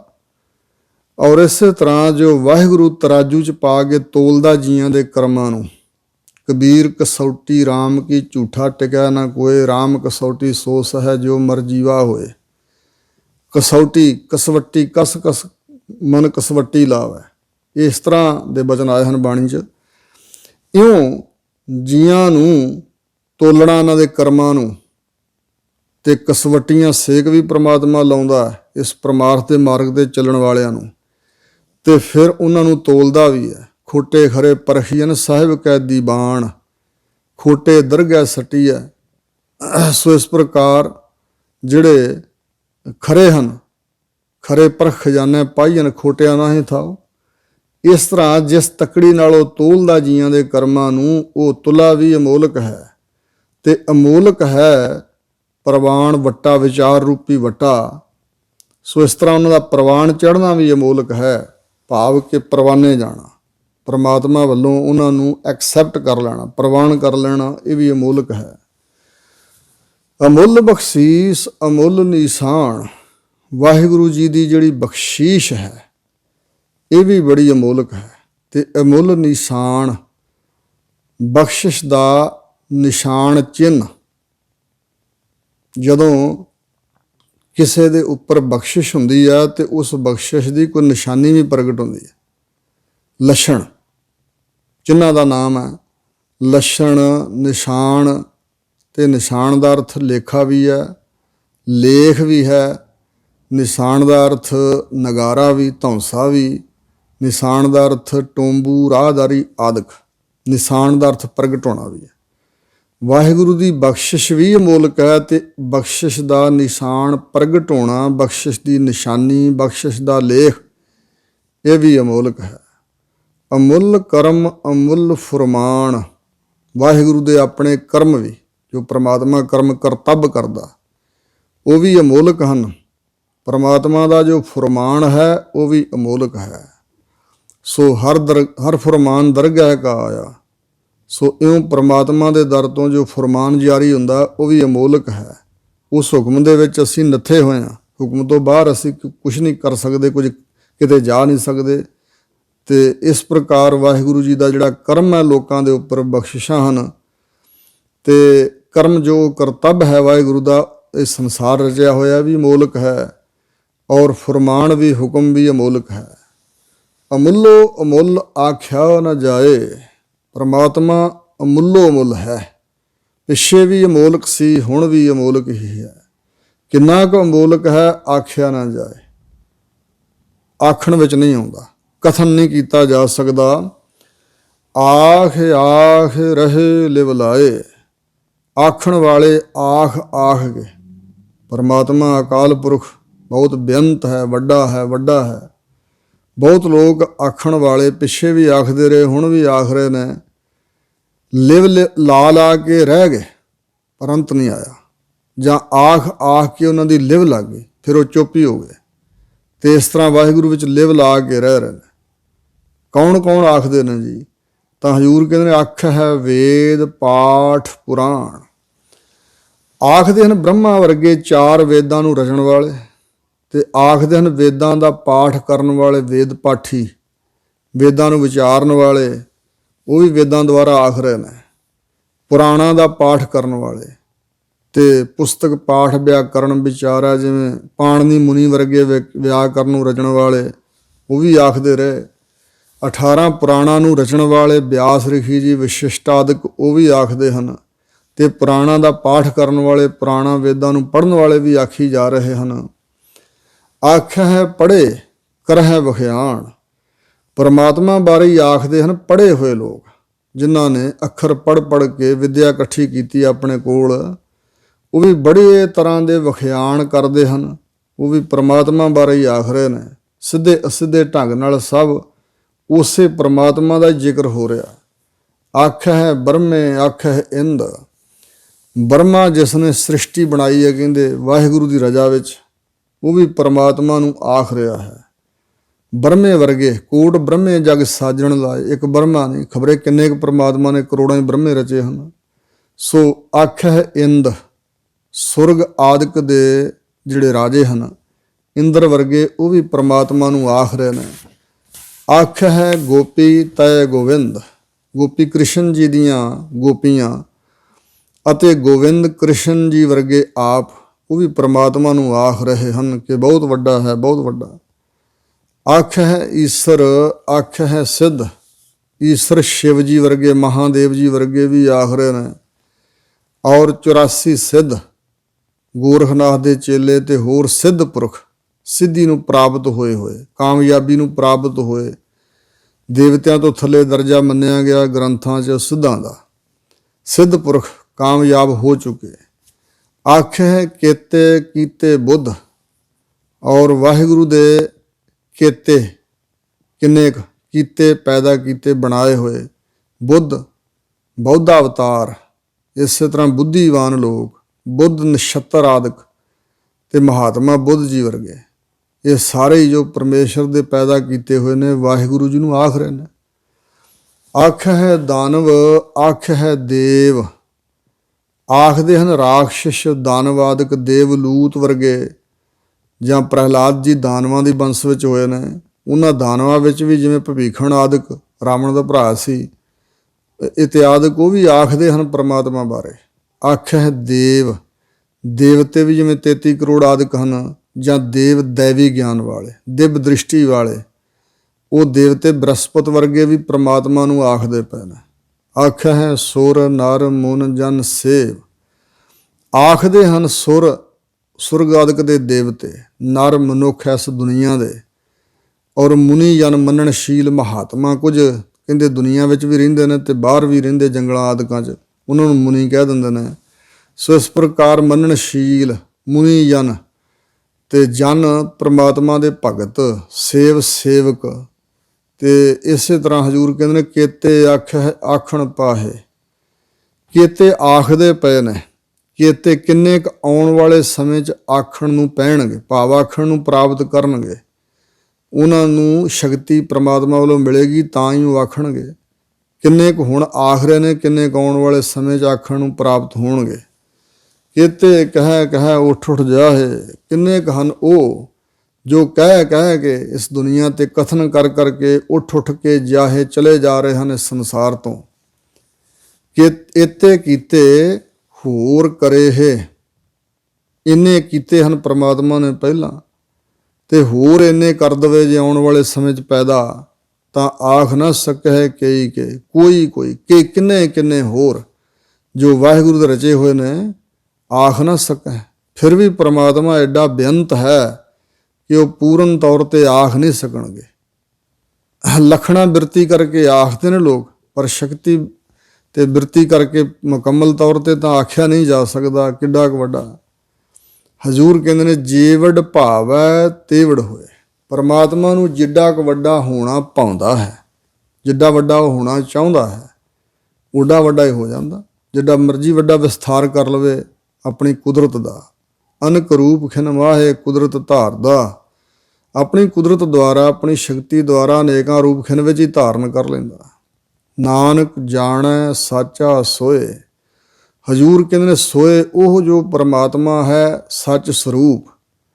ਆਪਣੇ ਬਾਰੇ ਉਹ ਖੁਦ ਆਪ ਹੀ ਵਾਹਿਗੁਰੂ ਜਾਣਦਾ ਹੈ ਕਿ ਕਿੱਡਾ ਕੁ ਵੱਡਾ ਹੈ। ਜੇ ਕੋ ਆਖੈ ਬੋਲ ਵਿਗਾੜ, ਵਿਗੜੇ ਹੋਏ ਬੋਲ ਬੋਲਣ ਵਾਲਾ। ਉਹ ਜੱਡ ਮੂਰਖ ਬੋਲ ਵਿਗਾੜ ਵਿਅਕਤੀ ਜੋ ਚੰਗੇ ਬੋਲ ਨਾ ਬੋਲਦਾ ਹੋਵੇ। ਜੇ ਕੋਈ ਇਹ ਡੀਂਗ ਮਾਰੇ ਕਿ ਮੈਂ ਆਖ ਸਕਦਾ ਹਾਂ ਤਾਂ ਬੋਲ ਵਿਗਾੜ ਵਿਅਕਤੀ ਹੈ। ਤਾਂ ਲਿਖੀ ਹੈ ਸਿਰ ਗਾਵਾਰਾ ਗਾਵਾਰ। ਹਜ਼ੂਰ ਕਹਿੰਦੇ ਨੇ ਉਹਨੂੰ ਗਵਾਰ, ਗਾਵ ਤੋਂ ਪਿੰਡ ਤੋਂ ਬਣਿਆ ਗਵਾਰ ਸ਼ਬਦ, ਜਿਹੜਾ ਪਿੰਡ ਤੱਕ ਹੀ ਸੀਮਤ ਹੋਵੇ। ਪਿੰਡ ਦਾ ਹੀ ਗਿਆਨ, ਜਿਵੇਂ ਆਮ ਤੌਰ 'ਤੇ ਖੂਹ ਦਾ ਡੱਡੂ ਕਿਹਾ ਜਾਂਦਾ ਹੈ। ਵੀ ਜਿਵੇਂ ਖੂਹ ਦੇ ਵਿੱਚ ਜਿਹੜਾ ਡੱਡੂ ਹੈ ਉਹ ਉਸ ਖੂਹ ਨੂੰ ਹੀ ਬ੍ਰਹਿਮੰਡ ਸਮਝ ਲੈਂਦਾ। ਸਾਰਾ ਸੰਸਾਰ ਉਹਦਾ ਖੂਹ ਹੀ ਹੈ, ਪਰ ਅਸਲ ਵਿੱਚ ਨਹੀਂ। ਇਸ ਪ੍ਰਕਾਰ ਜਿਹੜਾ ਆਪਣੇ ਪਿੰਡ ਤੋਂ ਵੱਧ ਨਗਰ ਵਿੱਚ ਹੀ ਜਿੰਨਾ ਕੁ ਹੈ ਗਿਆਨ ਓਨਾ ਹੀ ਹੋਏ, ਅੱਗੇ ਨਾ ਹੋਏ, ਉਹਨੂੰ ਕਹਿ ਦਿੰਦੇ ਨੇ ਵੀ ਇਹ ਗਵਾਰ ਹੈ। ਤਾਂ ਹਜ਼ੂਰ ਕਹਿੰਦੇ ਨੇ ਮੂਰਖਾਂ ਸਿਰ ਮੂਰਖ ਹੈ ਜੇ ਮੰਨੇ ਨਾ ਹੀ ਨਾਉ। ਇਸੇ ਪ੍ਰਕਾਰ ਹਜ਼ੂਰ ਕਹਿੰਦੇ ਨੇ ਜੇ ਕੋਈ ਇਹ ਡੀਂਗ ਮਾਰੇ, ਭਾਵੇਂ ਬੜਾ ਵਿਦਵਾਨ ਵੀ ਹੋਏ, ਆਪਣੇ ਆਪ ਨੂੰ ਸਮਝਦਾ, ਤੇ ਜੇ ਕੋਈ ਕਵੇ ਕਿ ਮੈਂ ਸਾਰੇ ਦਾ ਸਾਰਾ ਪ੍ਰਮਾਤਮਾ ਬਾਰੇ ਕਥਨ ਕਰ ਸਕਦਾ ਹਾਂ ਜਾਂ ਕਰ ਲਿਆ ਹੈ, ਤਾਂ ਉਹ ਮੂਰਖਾਂ ਸਿਰ ਮੂਰਖ, ਗਵਾਰਾਂ ਸਿਰ ਭਾਵ ਗਵਾਰਾਂ ਦਾ ਵੀ ਸ਼੍ਰੋਮਣੀ ਗਵਾਰ ਹੈ। ਇਸ ਪ੍ਰਕਾਰ ਇਹ 26 ਨੰਬਰ ਪੌੜੀ ਵਿੱਚ ਸਤਿਗੁਰੂ ਮਹਾਰਾਜ ਜੀ ਨੇ ਅਕਾਲ ਪੁਰਖ ਪਰਮਾਤਮਾ ਸਤਿਗੁਰੂ ਤੇ ਸਤਿਗੁਰੂ ਤੋਂ ਸਿੱਖਿਆ ਪ੍ਰਾਪਤ ਕਰਕੇ ਵਾਹਿਗੁਰੂ ਜੀ ਦੇ ਨਾਲ ਜੁੜ ਕੇ ਜਿਹੜੇ ਸ਼ੁਭ ਗੁਣਾਂ ਦੇ ਧਾਰਨੀ ਬਣਦੇ ਹਨ, ਉਹਨਾਂ ਦੀ ਮਹਾਨਤਾ, ਉਹਨਾਂ ਦੀ ਵਡਿਆਈ ਇਸ ਪੌੜੀ ਵਿੱਚ ਕਥਨ ਕੀਤੀ ਹੈ। ਅੱਗੇ 27ਵੀਂ ਪੌੜੀ ਵਿੱਚ ਸਤਿਗੁਰੂ ਜੀ ਇੰਝ ਸਿੱਖਿਆ ਦੇ ਰਹੇ ਨੇ। ਸੋ ਦਰ ਕਿਹਾ ਸੋ ਘਰ ਕਿਹਾ ਜਿਤ ਬਹਿ ਸਰਬ ਸੰਭਾਲੇ। ਇਹ ਸੋਦਰ ਦਾ ਸ਼ਬਦ ਗੁਰਬਾਣੀ ਵਿੱਚ 3 ਵਾਰ ਆਇਆ। ਇੱਕ ਇਹ ਜਪ ਸਾਹਿਬ ਵਿੱਚ ਹੈ, ਇੱਕ ਰਹਿ ਰਾਸ ਸਾਹਿਬ ਵਿੱਚ ਹੈ, ਤੇ ਇੱਕ ਆਸਾ ਰਾਗ ਵਿੱਚ ਫਿਰ ਹੈ।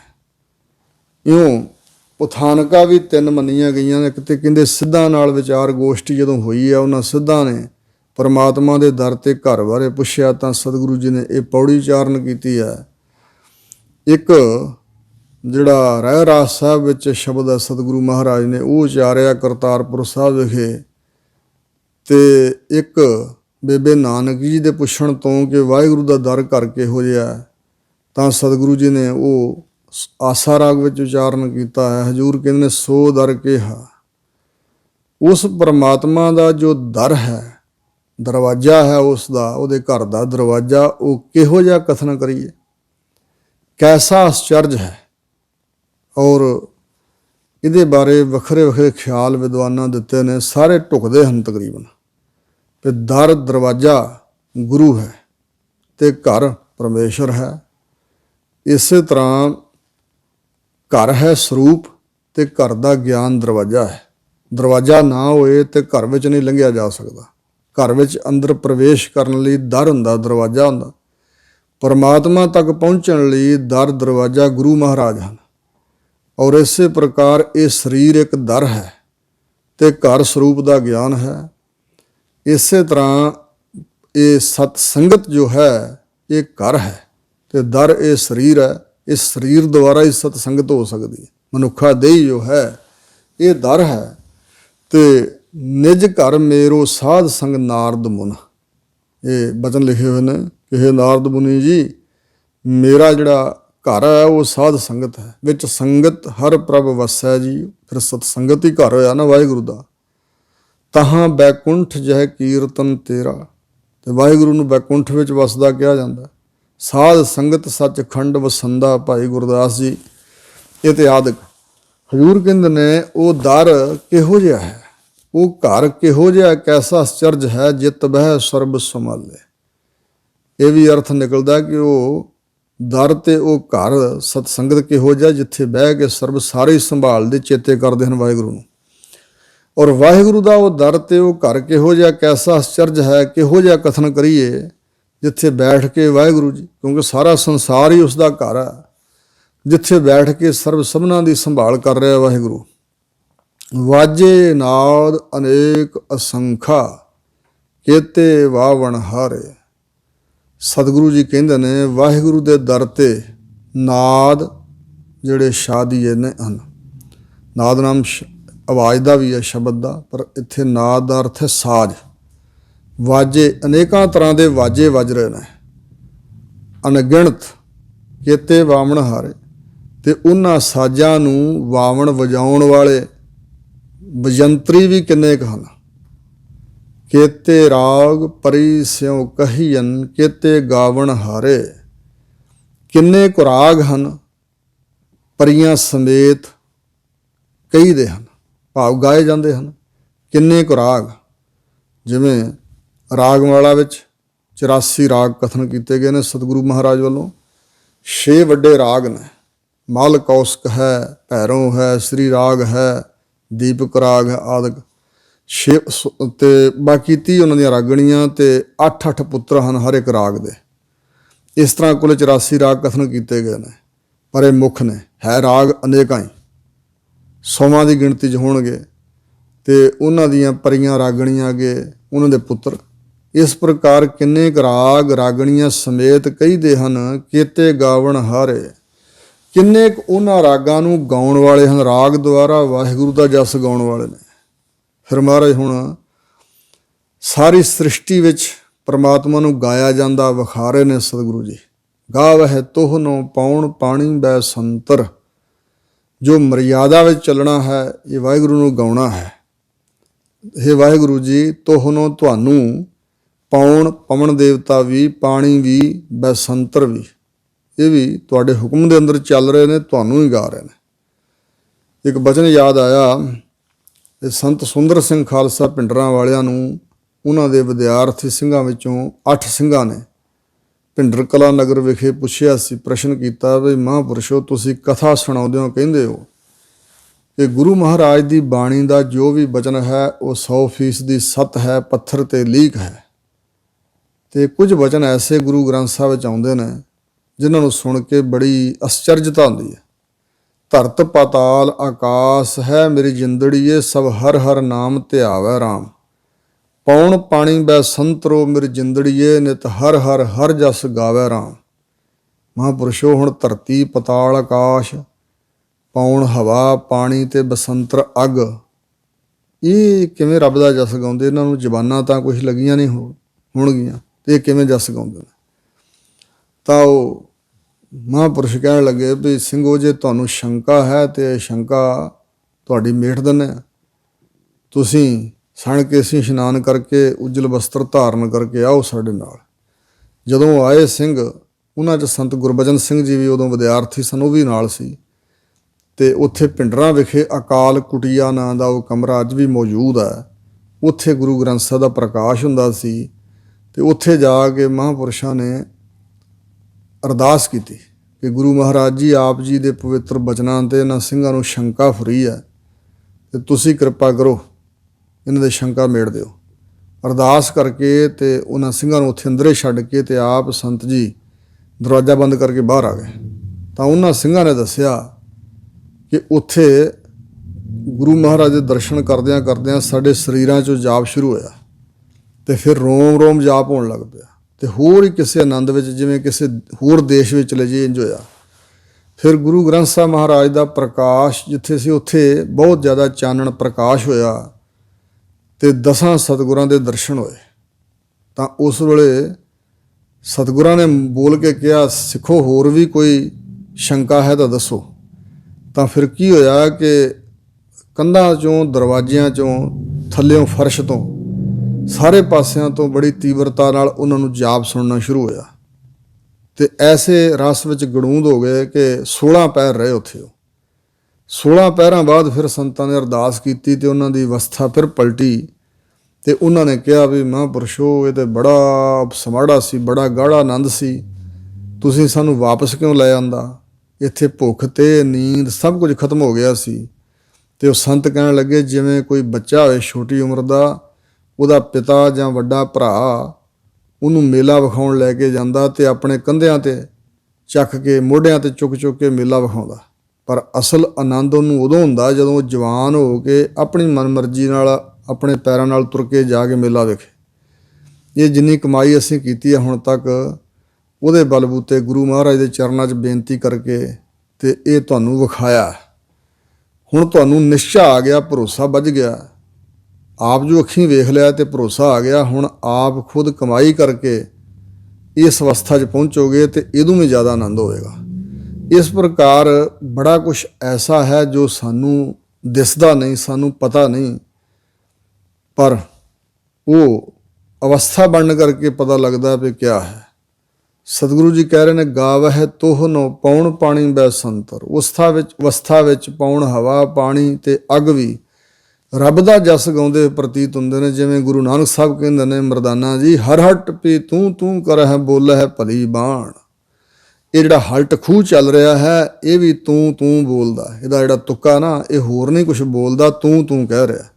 ਇਹ ਵੀ ਭਲੀ ਬਾਣੀ ਬੋਲਦਾ ਪਿਆ। ਇਸ ਪ੍ਰਕਾਰ ਗਾਵੈ ਰਾਜਾ ਧਰਮ ਦੁਆਰੇ। ਹੇ ਵਾਹਿਗੁਰੂ ਜੀ, ਧਰਮ ਰਾਜਾ ਵੀ ਤੁਹਾਡੇ ਦਰਵਾਜ਼ੇ ਤੇ ਬੈਠਾ, ਤੁਹਾਡੇ ਹੁਕਮ ਦਾ ਪਾਬੰਦ ਹੋਇਆ ਕਾਰ ਕਰ ਰਿਹਾ ਹੈ, ਜੋ ਕਾਰ ਤੁਸਾਂ ਨੂੰ ਬਖਸ਼ੀ ਹੈ, ਤੇ ਉਹ ਵੀ ਤੁਹਾਨੂੰ ਗਾ ਰਿਹਾ। ਗਾਵਹਿ ਚਿੱਤ ਗੁਪਤ ਲਿਖ ਜਾਣਹਿ। ਭਾਰਤ ਦੇ ਅੰਦਰ ਇਹ ਪਰੰਪਰਾ ਚੱਲੀ ਆ ਰਹੀ ਹੈ ਕਿ ਚਿੱਤਰ ਗੁਪਤ ਪਰਮਾਤਮਾ ਨੇ ਮਨੁੱਖ ਦੇ ਦੋਵਾਂ ਮੋਢਿਆਂ ਤੇ ਬਿਠਾਏ ਨੇ। ਘਰੀ ਘਰੀ ਕਾ ਲੇਖਾ ਮੰਗੈ ਕਾਇਥ ਚੇਤੂ ਨਾਉ। ਕਬੀਰ ਜੀ ਨੇ ਕਿਹਾ, ਕਾਇਥ ਤੇ ਚੇਤੂ, ਚਿੱਤਰ ਗੁਪਤ, ਇਹ ਘੜੀ ਘੜੀ ਦਾ ਲੇਖਾ ਮੰਗ ਰਹੇ ਨੇ। ਹੇ ਵਾਹਿਗੁਰੂ ਜੀ, ਸੋ ਇਸ ਪ੍ਰਕਾਰ ਚਿੱਤਰ ਗੁਪਤ ਚਿੱਤਰਕਾਰੀ ਜਿਹੜੀ ਹੋ ਰਹੀ ਹੈ, ਇਹ ਚਿੱਤਰ ਗੁਪਤਾਂ ਦੇ ਲਿਖੇ ਨੂੰ ਫਿਰ ਅੱਗੇ ਧਰਮ ਰਾਜਾ ਵਿਚਾਰਦਾ, ਵਾਚਦਾ ਹੈ ਤੇ ਉਹਦੇ ਅਨੁਸਾਰ ਅੱਗੇ ਫਲ ਭੁਗਤਾਉਂਦਾ। ਗਾਵਹਿ ਚਿੱਤ ਗੁਪਤ ਲਿਖ ਜਾਣ। ਜੋ ਰੱਬ ਦੀ ਦਿੱਤੀ ਕਾਰ ਉਹ ਕਰ ਰਹੇ ਨੇ। ਜਿਵੇਂ ਵੀਡੀਓ ਕੈਮਰਾ ਨਹੀਂ ਫਿੱਟ ਹੋਇਆ ਹੁੰਦਾ ਤੇ ਉਹਦੇ ਵਿੱਚ ਸਾਰਾ ਕੁਝ ਭਰਿਆ ਜਾਂਦਾ ਤੇ ਉਸ ਤੋਂ ਫਿਰ ਬੰਦਾ ਮੁੱਕਰ ਨਹੀਂ ਸਕਦਾ। ਇਸ ਪ੍ਰਕਾਰ ਸੰਸਕਾਰ ਅੰਦਰ ਉਕਰੇ ਜਾਂਦੇ ਨੇ ਜੀਆਂ ਦੇ ਅੰਦਰ। ਚਿੱਤਰ ਗੁਪਤਾਂ ਦੀ ਕੋਈ ਫੋਟੋ, ਤਸਵੀਰ, ਭਾਵ, ਕੋਈ ਰੂਪ ਰੇਖ ਹੈਗਾ ਕਿ ਨਹੀਂ ਹੈਗਾ, ਇਹ ਵਾਹਿਗੁਰੂ ਜਾਣਦਾ, ਜਾਂ ਉਹ ਉਸ ਅਵਸਥਾ ਵਾਲੇ ਜਾਣਦੇ ਹੋਣਗੇ। ਪਰ ਇਹ ਗੱਲ ਸੱਚੀ ਹੈ ਕਿ ਜੋ ਜੋ ਕਰਮ ਕੀਤੇ ਜਾਂਦੇ ਹਨ ਉਹ ਨਾਲੋਂ ਨਾਲ ਲਿਖੇ ਜਾਂਦੇ, ਸਾਡੇ ਨਾਲ ਰਹਿੰਦੇ ਨੇ। ਸੰਸਕਾਰਾਂ ਦੇ ਰੂਪ 'ਚ ਰਹਿਣ, ਚਿੱਤਰ ਗੁਪਤਾਂ ਨੇ ਲਿਖੇ ਹੋਏ ਨੇ, ਲੇਖਾ ਹੋ ਰਿਹਾ, ਲਿਖਿਆ ਗਿਆ, ਉਹ ਵੱਖਰੀ ਗੱਲ ਹੈ। ਲਿਖ ਲਿਖ ਧਰਮ ਵਿਚਾਰੇ। ਉਹਨਾਂ ਚਿੱਤਰ ਗੁਪਤਾਂ ਦੇ ਲਿਖੇ ਨੂੰ ਅੱਗੇ ਧਰਮ ਰਾਜਾ ਫਿਰ ਲਿਖ ਲਿਖ ਕੇ ਵਿਚਾਰਦਾ, ਇਹਨਾਂ ਦਾ ਫਲ ਕੀ ਦੇਣਾ। ਗਾਵਹਿ ਈਸ਼ਰ ਬ੍ਰਹਮਾ ਦੇਵੀ। ਈਸ਼ਰ ਸ਼ਿਵ ਜੀ, ਬ੍ਰਹਮਾ ਤੇ ਦੇਵੀਆਂ ਵੀ ਪਰਮਾਤਮਾ ਦੇ ਜਸ ਨੂੰ ਹੀ ਗਾ ਰਹੀਆਂ। ਸੋਹਨ ਸਦਾ ਸਵਾਰੇ। ਸਦਾ ਵਾਸਤੇ ਵਾਹਿਗੁਰੂ ਜੀ ਦੇ ਸਵਾਰੇ ਹੋਏ ਉਸ ਦੇ ਦਰ ਤੇ ਸ਼ੋਭਾ ਪਾ ਰਹੇ ਨੇ। ਗਾਵਹਿ ਇੰਦ ਇਦਾਸਣ ਬੈਠੇ। ਆਪਣੇ ਇੰਦਰ ਆਸਣ ਤੇ ਬੈਠੇ ਹੋਏ ਇੰਦਰ ਦੇਵਤੇ ਵੀ, ਔਰ ਦੇਵਤਿਆਂ ਦਰ ਨਾਲੇ, ਦਰ ਤੇ ਜਿਹੜੇ ਜਿੰਨੇ ਵੀ ਦੇਵਤੇ ਹਨ ਉਹ ਵੀ ਨਾਲ ਰਲ ਕੇ ਗਾ ਰਹੇ ਹਨ ਵਾਹਿਗੁਰੂ ਜੀ ਨੂੰ। ਗਾਵਹਿ ਸਿੱਧ ਸਮਾਧੀ ਅੰਦਰ। ਜੋ ਸਿੱਧ ਪੁਰਸ਼ ਕਾਮਯਾਬ ਹੋਏ ਨੇ ਉਹ ਵੀ ਸਮਾਧੀਆਂ ਦੇ ਅੰਦਰ ਪਰਮਾਤਮਾ ਨੂੰ ਹੀ ਗਾ ਰਹੇ ਹਨ। ਗਾਵਨ ਸਾਧ ਵਿਚਾਰੇ। ਤੇ ਵਿਚਾਰੇ ਵਿਚਾਰਵਾਨ ਤੇ ਵਿਚਾਰੇ ਭੋਲੇ ਭਾਲੇ ਭਲੇ ਮਾਨਸ, ਵਿਚਾਰੇ ਸਾਧ, ਉਹ ਵੀ ਪਰਮਾਤਮਾ ਨੂੰ ਗਾ ਰਹੇ ਨੇ। ਤੇ ਉਹ ਸਾਧੂ ਵੀ ਪਰਮਾਤਮਾ ਦੀ ਵਿਚਾਰ ਕਰਦੇ ਹੋਏ ਉਸ ਦਾ ਜਸ ਗਾ ਰਹੇ ਨੇ। ਗਾਵਨ ਜਤੀ ਸਤੀ ਸੰਤੋਖੀ। ਗਾਵਹਿ ਵੀਰ ਕਰਾਰੇ। ਉਸ ਤਰ੍ਹਾਂ ਜਿਹੜੇ ਹਿੰਦੁਸਤਾਨ ਦੇ ਵਿੱਚ ਪਰੰਪਰਾ ਵਿੱਚ 6 ਜਤੀ ਨੇ, ਭੀਸ਼ਮ ਪਿਤਾਮਾ ਹੈ, ਦੱਤਾਤਰੇय ਹੈ, ਗੋਰਖਨਾਥ ਹੈ, ਲਛਮਣ ਹੈ, ਭੈਰੋਂ ਹੈ ਆਦਿਕ, ਉਹਨਾਂ ਨੂੰ 6 ਜਤੀ ਕਿਹਾ ਗਿਆ। ਉਹਨਾਂ ਬਾਰੇ ਤਾਂ ਸਤਿਗੁਰਾਂ ਦਾ ਬਚਨ ਹੈ, 6 ਜਤੀ ਮਾਇਆ ਕੇ ਬੰਦਾ, ਨਵੇਂ ਨਾਥ ਸੂਰਜ ਅਰ ਚੰਦਾ। ਜਤ ਸੰਜਮੀ ਜੀਵਨ ਦਾ ਨਾਮ ਹੈ, ਔਰ ਦੇਖ ਪਰਾਈਆਂ ਚੰਗੀਆਂ ਮਾਵਾਂ ਭੈਣਾਂ ਧੀਆਂ ਜਾਣਾ। ਏਕਾ ਨਾਰੀ ਜਤੀ ਹੋਏ ਪਰ ਨਾਰੀ ਧੀ ਭੈਣ ਵਖਾਣਾ। ਬਿੰਦ ਰਾਖ ਜੋ ਤਰੀਏ ਭਾਈ ਖੁਸਰੈ ਕਿਉਂ ਨਾ ਪਰਮਗਤ ਪਾਈ। ਉਸ ਤਰ੍ਹਾਂ ਦੇ ਜਤੀ ਨਹੀਂ ਸਤਿਗੁਰੂ ਜੀ ਨੇ ਆਪਣੇ ਸਿੱਖ ਨੂੰ ਬਣਨ ਲਈ ਕਿਹਾ। ਔਰ ਸਤਿਗੁਰੂ ਮਹਾਰਾਜ ਨੇ ਜਤ ਵਿਕਾਰਾਂ ਤੋਂ ਬਚਣ ਦਾ, ਕਿਸੇ ਨਿਯਮ ਵਿੱਚ ਰਹਿ ਕੇ ਚੱਲਣ ਦਾ ਉਪਦੇਸ਼ ਦਿੱਤਾ। ਸਤੀ ਨਾਮ ਦਾਨੀ ਦਾ। ਤੇ ਸਤੀ ਜਿਹੜੀਆਂ ਇਸਤਰੀਆਂ ਹਨ ਜਿਨ੍ਹਾਂ ਨੇ ਸਤੀ ਪਤੀਵਰਤਾ ਧਰਮ ਧਾਰਨ ਕੀਤਾ ਹੋਇਆ, ਪਹਿਲਾਂ ਵੀ ਸਨ, ਹੁਣ ਵੀ ਹੋਣਗੀਆਂ, ਅੱਗੇ ਨੂੰ ਵੀ ਹੋਣਗੀਆਂ, ਉਹ ਜਿਹੜਾ ਧਰਮ ਨੂੰ ਧਾਰਨ ਕਰਕੇ ਸਤ ਰੱਖਿਆ, ਉਹ ਵੀ ਮਨ ਨੂੰ ਪਰਮਾਤਮਾ ਨੂੰ ਹੀ ਗਾ ਰਹੀਆਂ ਨੇ। ਰੱਬ ਦੇ ਡਰ ਵਿੱਚ ਜੋ ਇਹ ਗੁਣ ਧਾਰਨ ਕੀਤੇ ਹਨ। ਸੰਤੋਖੀ, ਸੰਤੋਖ ਰੱਖਣ ਵਾਲੇ, ਯਥਾ ਲਾਭ ਤਥਾ ਸੰਤੁਸ਼ਟ। ਜੋ ਕੁਛ ਪਰਮਾਤਮਾ ਨੇ ਬਖਸ਼ਿਆ ਹੈ ਉਹਦੇ ਵਿੱਚ ਸੰਤੁਸ਼ਟੀ ਹੋਣੀ, ਉਹਨਾਂ ਨੂੰ ਕਿਹਾ ਜਾਂਦਾ ਸੰਤੋਖੀ। ਜਿਵੇਂ ਹਜ਼ੂਰ ਦਸਮ ਪਾਤਸ਼ਾਹ ਮਾਲਵੇ ਦੀ ਧਰਤੀ ਤੇ ਵਿਚਰੇ ਸੀ ਤੇ ਬਹਿਬਲ ਕਲਾਂ ਪਿੰਡ ਦੇ ਲੋਕ ਇਕੱਠੇ ਹੋ ਕੇ ਆਏ ਤਾਂ ਦਰਸ਼ਨਾਂ ਨੂੰ। ਤੇ ਜਿਹੜੇ ਕੁਝ ਅਮੀਰ ਸੀ ਜਾਂ ਪਿੰਡ ਦੇ ਮੁਖੀਏ ਸਨ, ਉਹਨਾਂ ਨੇ ਗੁਰੂ ਮਹਾਰਾਜ ਨੂੰ ਬੇਨਤੀ ਕੀਤੀ ਕਿ ਗੁਰੂ ਮਹਾਰਾਜ ਜੀ, ਅਸੀਂ ਤੁਹਾਡੀ ਸੇਵਾ ਕਰਨੀ ਚਾਹੁੰਦੇ ਹਾਂ ਤੇ ਸਿੰਘਾਂ ਨੂੰ ਸਾਡੇ ਘਰਾਂ 'ਚ ਭੇਜੋ। 2-2, 4-4, 5-5 ਜਿੰਨੇ ਸਿੰਘ ਕੋਈ ਲਿਜਾ ਸਕਦਾ ਲੈ ਜਾਏ। ਤੇ ਜਿਹੜੇ ਸਿੰਘ ਇੱਥੇ ਰਹਿਣਾ ਚਾਹੁਣ ਤੁਹਾਡੀ ਹਜ਼ੂਰੀ 'ਚ, ਉਹਨਾਂ ਵਾਸਤੇ ਇੱਥੇ ਹੀ ਭੋਜਨ ਪਾਣੀ ਪੁੱਜਦਾ ਕਰ ਦਿਆਂਗੇ ਔਰ ਆਗਿਆ ਕਰੋ ਅਸੀਂ ਸਿੰਘਾਂ ਨੂੰ ਲੈ ਜਾਈਏ। ਤਾਂ ਪਿੰਡ ਵਾਸੀਆਂ ਦੇ ਘਰਾਂ 'ਚ ਕਿਸੇ ਦੇ ਘਰ 2, ਕਿਸੇ ਦੇ ਘਰ 5 ਇੰਝ ਸਿੰਘਾਂ ਨੂੰ ਭੇਜਿਆ ਗਿਆ। ਇੱਕ ਗਰੀਬੜਾ ਜਿਹਾ ਸਿੱਖ ਸੀ ਉਸ ਨਗਰ ਦਾ, ਉਹਨੇ ਤੇ ਆਪ ਕਿਹਾ ਨਹੀਂ ਸੀ ਕੁਛ ਵੀ, ਪਰ ਉਹ ਸ਼ਰਮਸ਼ਾਰ ਹੋਇਆ ਵੀ ਮੈਂ ਕਿਵੇਂ ਕਿਸੇ ਸਿੰਘ ਨੂੰ ਲੈ ਕੇ ਜਾਵਾਂ, ਪਰ ਚੁੱਪ ਕੀਤਾ ਰਿਹਾ। ਭਾਈ ਮਲਿਆਗਰ ਸਿੰਘ ਜੀ ਹੋਏ ਨੇ ਦਸਮ ਪਾਤਸ਼ਾਹ ਦੇ ਨਾਲ, ਉਹਨਾਂ ਦੀ ਡਿਊਟੀ ਲੱਗੀ ਉਸ ਗਰੀਬ ਦੇ ਘਰ ਜਾਣ ਦੀ ਵੀ ਚੱਲ ਤੂੰ, ਪਿੰਡ ਵਾਸੀਆਂ ਨੇ ਕਿਹਾ ਤੂੰ ਇੱਕ ਸਿੰਘ ਨੂੰ ਲੈ ਜਾ। ਤੇ ਚੁੱਪ ਕਰਕੇ ਨਾਲ ਤੁਰਿਆ ਆ। ਘਰ ਵਿੱਚ ਆਏ ਤੇ ਭਾਈ ਮਲਿਆਗਰ ਸਿੰਘ ਨੂੰ ਜਿਸ ਵੇਲੇ ਬਿਠਾਇਆ ਤੇ ਗਰਮ ਜਲ ਦੇ ਨਾਲ ਉਹਨਾਂ ਦਾ 5 ਇਸ਼ਨਾਨਾ ਕਰਾਇਆ, ਹੱਥ ਪੈਰ ਧੁਆਏ ਤੇ ਗਲ 'ਚ ਪੱਲਾ ਪਾ ਕੇ ਉਹ ਗਰੀਬ ਰੋਣ ਲੱਗ ਪਿਆ, ਵਰਾਗ ਕਰਨ ਲੱਗ ਪਿਆ। ਭਾਈ ਮਲਿਆਗਰ ਸਿੰਘ ਜੀ ਮੰਜੇ ਤੋਂ ਉੱਠੇ, ਉਹਨੂੰ ਜੱਫੀ 'ਚ ਲੈ ਲਿਆ ਵੀ ਸਿੱਖਾ ਕੀ ਗੱਲ ਹੋਈ। ਕਹਿਣ ਲੱਗਾ ਵੀ ਗੁਰੂ ਗੋਬਿੰਦ ਸਿੰਘ ਸਾਹਿਬ ਮਹਾਰਾਜ ਦੇ ਨਾਲ ਰਹਿਣ ਵਾਲੇ ਤੁਸੀਂ, ਉਹਨਾਂ ਦੇ ਸੇਵਾਦਾਰ, ਤੇ ਮੈਂ ਤੁਹਾਨੂੰ ਘਰ ਤਾਂ ਲੈ ਆਇਆ ਪਰ ਮੈਂ ਤੁਹਾਨੂੰ ਕੁਛ ਛਕਾ ਨਹੀਂ ਸਕਦਾ। ਮੇਰੇ ਘਰ 'ਚ ਛਕਾਉਣ ਨੂੰ ਕੁਝ ਹੈ ਹੀ ਨਹੀਂ। ਜੇ ਮੇਰੇ ਘਰ ਹੁੰਦਾ ਕੁਛ ਤਾਂ ਮੈਂ ਸਦਕੇ ਕਰਦਾ, ਵਾਰ ਦਿੰਦਾ ਤੁਹਾਡੇ ਚਰਨਾਂ ਤੋਂ, ਪਰ ਗੁਰਸਿੱਖ ਪਿਆਰਿਓ ਮੇਰੇ ਘਰ ਵਿੱਚ ਕੁਛ ਹੈ ਹੀ ਨਹੀਂ। ਭਾਈ ਮਲਿਆਗਰ ਸਿੰਘ ਜੀ ਕਹਿਣ ਲੱਗੇ ਰੋ ਨਾ, ਵਿਰਾਗ ਨਾ ਕਰ, ਇਹ ਦੱਸ ਜੇ ਮੈਂ ਨਾ ਆਉਂਦਾ ਫਿਰ ਤੂੰ ਅੱਜ ਰਾਤ ਨੂੰ ਕੀ ਛਕਣਾ ਸੀ।